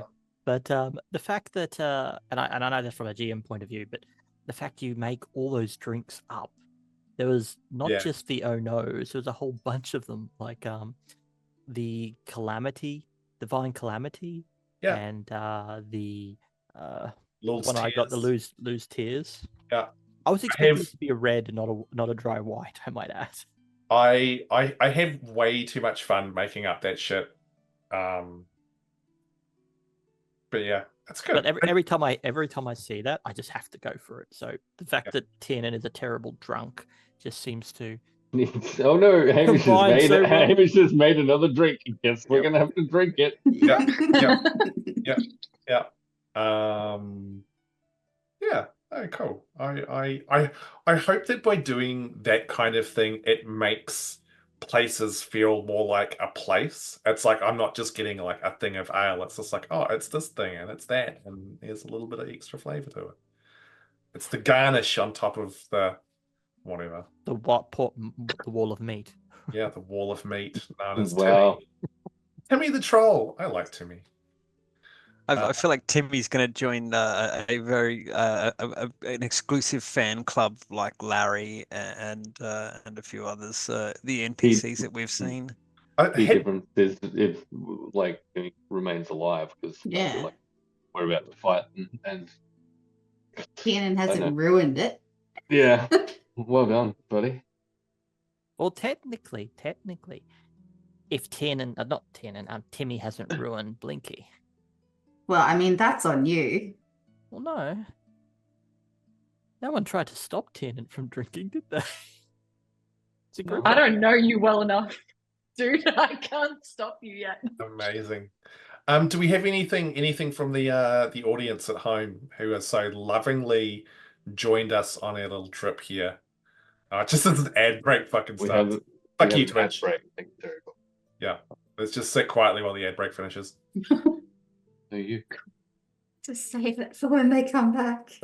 I must admit, I have way too much fun playing fucking the mean girl. You do a mean girl really well, actually. His mate was so much fun. Like if you were a mean girl in high school, I totally would have hated you. Excellent. I Wonderful. can't believe you whispered an insult into my ear as well. That's horrible. It's I look. And you had the audacity to then DM it to me. Wow. Well, because it was like it's too loud in here for anybody else to possibly understand what you would have heard. My favorite part was thinking it was Ham talking to Emily, and I was like, "What the fuck?" Yeah, that's why I sent a second message to clarify. It was just like, this is weird. I can know this is her saying it, not me just saying it to you. Yeah. Oh my god. But yeah. Yeah, look, I mean, Miera jumping straight onto the hate train for the girls thing was like that was adorable. Miera getting in there. But yeah, cool. All right. Well, look, do we have? Let me look at messages because we've probably got a raid target leaking somewhere, or I might have missed something. Yeah, we need a raid target. Oh, well, before we do that, I was just remind people on fourth wall, there's shirts. This is the little Miss Shadow cookie one, and there's also ones that say "Show us your shard," and I can't remember the other one, but they're really comfy. And I said when I was on Fallout, the last episode of Fallout last Friday, I said that I would wear it, but as promised, it is washed, so it's clean and it's still really comfy. Is it really? Is it really? A likely story. I'm not washed. sure why we had to clarify that it had been washed and cleaned. Like, what's Well, you know, because sometimes if you're wearing the same thing, people would be like, "Oh, she doesn't wash her clothes," but I do. Covered in Oh no, Uh, dude. cookie crumbs. I lied. I Yeah. like Plug Monkey washes my clothes. Who's mean girling you about the state of your Yeah. clothing Yeah. that you feel compelled? I've To been make that mean point. girled my That was whole 2 life, weeks so ago, it's Cass. just it's a knee-jerk reaction. Trust me, it's washed, but this sucker's comfy. So go on fourth wall and buy That's really some. good. There's our merch tagline. This sucker's comfortable. Yeah. Or this sucker's comfy. Yeah. Oh. Amazing. All right, so we're currently scanning for targets. Beep beep beep beep beep. Beep, Oh, beep, beep, beep, beep. Well, here's another favourite moment that we don't often point back to the DM. How much does everyone love Salus? oh, look, this everyone's like, Can she Did we can she though? say the rains are here in her accent? what? Why that? Well, Just do it. Do it. Come on, the rains are just here. do it. Dance. Here you go. Dance, Is it's a that- monkey dance. There you go. I danced. Don't say I don't do anything for you. Why is it that people keep on getting me to do accents? Like Emily forced me to do that the other day as well. Because they're great. Wow. Horse is a harsh word. No, it was. And then you got More someone like from that berate. country to come into the stream to listen while I had to do their accent. Like Yeah. that's Worse. To be that's- fair, they were already in the chat. No, I disagree. I reject this reality. Thank you, Heath. I appreciate that. I've also enjoyed Salus. And once again, I'm going to call this out. Like the world, the character development that I did with Emily is definitely an approach I think I would take starting any campaign in the future, which was literally playing like a one-off session with the person to build their backstory. Like you have all the conversations and stuff, and that's really cool and that's really valuable. But actually playing it out, I think, added so much. And Salus wasn't part of it, but I got enough of a feel for what B was like that it made it easier for me to go, all right, well, this is an NPC that would kind of slot in nicely with B. That would have been more roleplay specific then, wouldn't it? Yeah, oh, like Mhm. yeah, like I mean, the dice was yeah, exactly. It's very, Mhm. very kind of just RP specific. Okay. Do we have a raid target? I'm not paying much attention because I'm running out of brain juice. No. Brain juice. Yeah. Wow. Is that going to be the next drink to the next club? Yeah, we go and find like an And elephant there's a to hang zombie out. bouncer. Look, who knows? Who knows what you'll find out there? Okay, so is it the kilobits? Is that what we're talking about? Yeah. So we're gonna go right out to the kilobits. Hey, thank you so much for everyone who's hung out with us tonight. Like I always say, like you choose to spend time with us, and time is the most valuable thing that we've got. So thank you, and we love you, and I will hope we'll see you back in a fortnight. Don't forget, if you're in PAX in October, you get to watch us clowns do this live. Yeah, that's the thing that's happening. Mm. Yeah, that's going to be a thing and a half. So hopefully we'll see you there in person. And if we don't, then hopefully we'll see you online. That's it. Away we go. A rating we shall go. Good night. Good night. Bye. Bye. Bye. Sauce. Bye. Doodle.